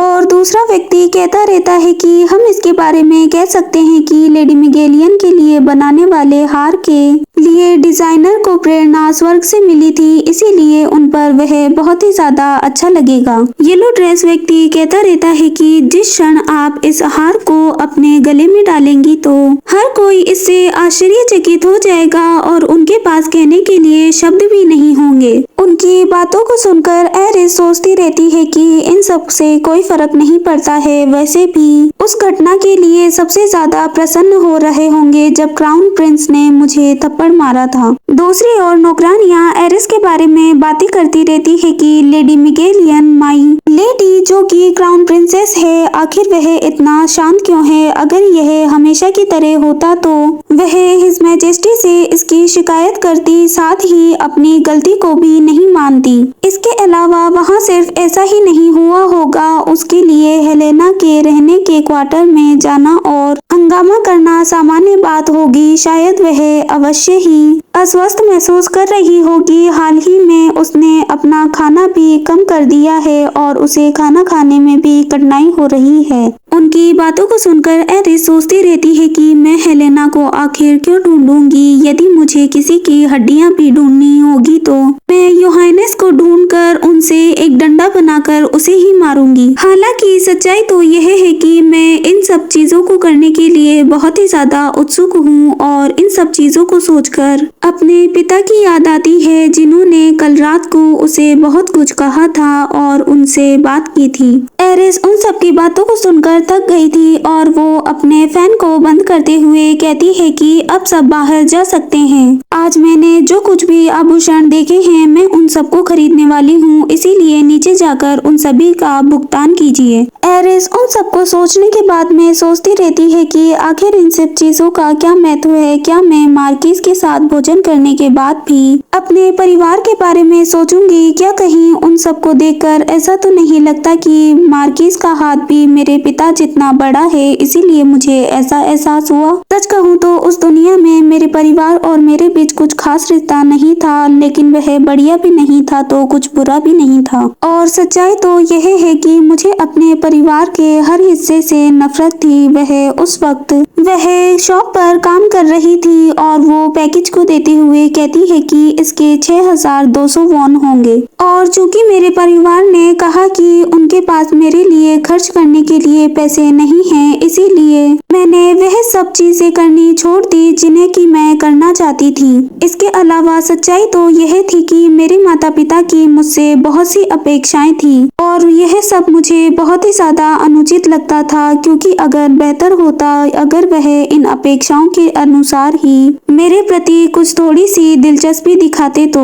एरिस अपने काम से घर आ जाती है और वह कहती है कि मैं घर वापस आ गई, और उसकी मदर कहती है कि क्या आप अपने काम से वापस आ गई हैं? क्या आपने कुछ खा लिया था? और एरिस कहती है कि हाँ, मैंने उतना तो खा ही लिया जितना कि मैं खा सकती थी। अचानक से उसका भाई भी आ जाता है और वो मुस्कुराते हुए कहता है, मदर क्या आप हमारे लिए बीम बीम नूडल्स बना सकती हैं? यह सुनकर उसकी माँ कहती है कि बीम बीम नूडल्स, मुझे लगता है कि हमारे पास पतले वाले नूडल खत्म हो गए हैं। यह सब सुनकर उनके पिता कहते हैं कि चिंता मत करो, मैं जल्द ही सामग्री खरीद कर ले आऊंगा, इसीलिए आप उसे बना लीजिए। और यह लड़का बहुत ही ज्यादा बदमाश है। इसके अलावा यह दोबारा परीक्षा देने के लिए स्कूल में दाखिला ले रहा है, इसीलिए मुझे लगता है कि उसे अच्छे से खाना खाना चाहिए। उनके इस तरह के व्यवहार को देखकर एरिस सोचती रहती है कि इसीलिए मुझे अपने माता पिता से घृणा होती थी, और क्योंकि उन्होंने मेरे भाई के प्रति हमेशा ही उदारता दिखाई थी और कभी भी मेरे बारे में नहीं सोचा था। एरिस एक दिन अपनी माँ से बात करती रहती है और कहती है कि माँ, इस सप्ताह मुझे बहुत ही ज्यादा काम है, इसीलिए मैं व्यस्त रहूंगी। इसके अलावा मैंने पिताजी के जन्मदिन का उपहार बैंक के खाते में स्थानांतरित कर दिया है, इसीलिए जब भी आप उसे निकाले तो एक बार मुझे बता देना। यह सुनकर उसकी माँ कहती रहती है कि क्या आप व्यस्त रहेंगी? मैं आपकी पसंदीदा ब्रेड सैंडविच बना रही थी, जिसे बनाने के बारे में मैं काफी समय से सोच रही थी। एरिस कहती है कि यह मेरे नए प्रोजेक्ट के कारण है, इसीलिए मैं नहीं आ सकती। लेकिन उसकी माँ कहती है कि लेकिन फिर भी क्या तुम थोड़ी देर के लिए नहीं आ सकती? तुम्हारे पिताजी को तुम्हारी याद आ रही थी। और एरिस कहती है कि जब भी मुझे समय मिलेगा तो मैं आ जाऊंगी। एरिस सोचती रहती है कि क्या सच में मुझे ब्रेड सैंडविच पकोड़ा इतना ज्यादा पसंद था, और अचानक से उसके फोन पर मैसेज आता है कि जल्द ही तुम्हारा जन्मदिन भी आने वाला है, इसके लिए तुम्हें इस पर क्या गिफ्ट चाहिए। इन सब बातों के बारे में विचार करके एरिस सोचती रहती है कि मैंने सोचा था कि मैं उनसे जरूर दोबारा मिल सकूंगी, लेकिन शायद इसीलिए मैंने इतना उदासी भरा व्यवहार करने का निर्णय लिया, क्योंकि मुझे पता था कि मेरे माता पिता मेरा इंतजार कर रहे होंगे। लेकिन अब जब मैं इस बारे में सोचती हूँ तो मुझे पता चलता है कि मेरा भाई अक्सर मेरे माता पिता के साथ बहुत ही ज्यादा अच्छा व्यवहार करता था। इसके साथ ही वह घर के बहुत से काम भी संभालता था। लेकिन यदि अगर फिर कभी भी मैं उनसे अगर मिल पाऊंगी तो मैं उनके साथ बहुत ही अच्छी तरह से व्यवहार करूंगी और उनसे बहुत ही ज्यादा प्यार करने की पूरी कोशिश करूंगी। अगले दिन मेड एरिस से कहती रहती है कि माय लेडी, आपको बहुत ही जल्दी रॉयल पैलेस में चलना चाहिए। उन्होंने कहा है कि आपके और हर योहानेस के लिए नाइट ऑडिशन के समारोह के लिए कई सारे पोशाकें चुननी हैं, इसीलिए आपको जल्दी ही वहाँ पर पहुँचना है। ईमा एरिस को देखकर बहुत ही ज्यादा खुश थी और वो स्माइल करते हुए कहती है कि माय लेडी, आपके लिए मैं बहुत ही ज्यादा उत्साहित हूँ और इसमें कोई आश्चर्य नहीं है कि आप पर जो कुछ भी होगा वह बहुत ही अच्छा लगेगा। इन सब को सुनकर एरिस सोचती रहती है कि चूंकि नाइट ऑडिशन समारोह सबके लिए बहुत ही ज्यादा महत्वपूर्ण घटना है, इसीलिए उन्होंने मुझे भी वहां इनवाइट किया है क्योंकि मैं क्राउन प्रिंस की फियोंसे हूँ। इन सब बातों को सुनकर एरिस अपने कैरिज में चढ़ते हुए सोचती रहती है कि उसने मुझे थप्पड़ मारा था और इसके लिए क्राउन प्रिंस को सजा भी नहीं दी गई, और सबसे ज्यादा बड़ी बात यह है कि उसे इस चीज का बिल्कुल भी खेद नहीं है। मेड्स एरिस से कहती रहती है कि माय लेडी, यात्रा का आनंद लीजिएगा, और एरिस सोचती रहती है कि मुझे आश्चर्य है कि जब घूमने वाली गाय को भी गौशाला में ले जाया जाता है तो उसे भी ऐसा ही महसूस होता है जैसा कि मुझे महसूस हो रहा है। एरिस कैपिटल में आ जाती है और बाहर देखते हुए सोचती रहती है कि मौसम भी बहुत ही अच्छा है और लोगों को देखकर ऐसा लग रहा है कि वह सब फेस्टिवल के बारे में बहुत ही ज्यादा खुश हैं। लेकिन यह आश्चर्य की बात है कि मुझे ही यह सब क्यों सहन करना पड़ रहा है। मैंने ऐसा आखिर क्या गलत किया है कि मुझे उस कमीने व्यक्ति को कपड़े उपहार में देने होंगे जिसने कि मुझे थप्पड़ मारा है और उसे इस चीज का बिल्कुल भी अफसोस भी नहीं है। नहीं, ऐसा बिल्कुल भी नहीं हो सकता। मैं ऐसे व्यक्ति के लिए कभी भी ऐसा नहीं करूंगी। और एरिस चिल्लाते हुए कहती है कि अभी इस गाड़ी को रोक दो। यह सुनकर कोचमैन कहते हैं कि क्या? एरिस बिल्कुल भी ऐसा नहीं करना चाहती थी। वह बहुत ही ज्यादा गुस्से में थी और कहती है कि क्या तुमने सुना नहीं कि इस गाड़ी को जल्दी से रोको। एरिस को इतने गुस्से में देखकर गाड़ी चालक कैरिज को जल्दी ही रोक देते हैं और कैरिज के रुकते ही एरिस उससे निकलकर भागने लगती है। यह देखकर नाइट्स चिल्लाते रहते हैं कि माय लेडी, आखिर आप कहाँ जा रही है? रुकिए तो सही, आप कहाँ जा रही हैं? एरिस भागते भागते सोचती है कि मुझे जल्द ही नाइट से छुटकारा पाना होगा और जल्द ही वह एक गहरी गली में आकर छिप जाती है। वह गहरी सांस लेते हुए सोचती रहती है कि क्या मुझे इस तरह हमेशा ही छिपना होगा? और यदि क्या होगा कि अगर मैं यहाँ से हमेशा के लिए भाग जाऊँ तो क्या यह दुनिया मुझे छोड़ नहीं देगी? क्या यह मुझे अपनी दुनिया में अपने घर पे नहीं जाने देगी? कृपया मुझे यहाँ से जाने दो, मुझे यहाँ से छुटकारा पाने दो। आखिरकार वैसे भी इस दुनिया को हेलेना की जरूरत है और अचानक से उसे आवाज सुनाई देती है, वहाँ देखो, माय लेडी को पकड़ो। एरिस सोचती है कि नहीं, ऐसा नहीं हो सकता और वो अपनी हील्स को खोलते हुए भागती है और सोचती रहती है कि मैं इन सब के हवाले नहीं पकड़ी जाना चाहती हूँ। मैं रॉयल पैलेस में बिल्कुल भी नहीं जाना चाहती हूँ।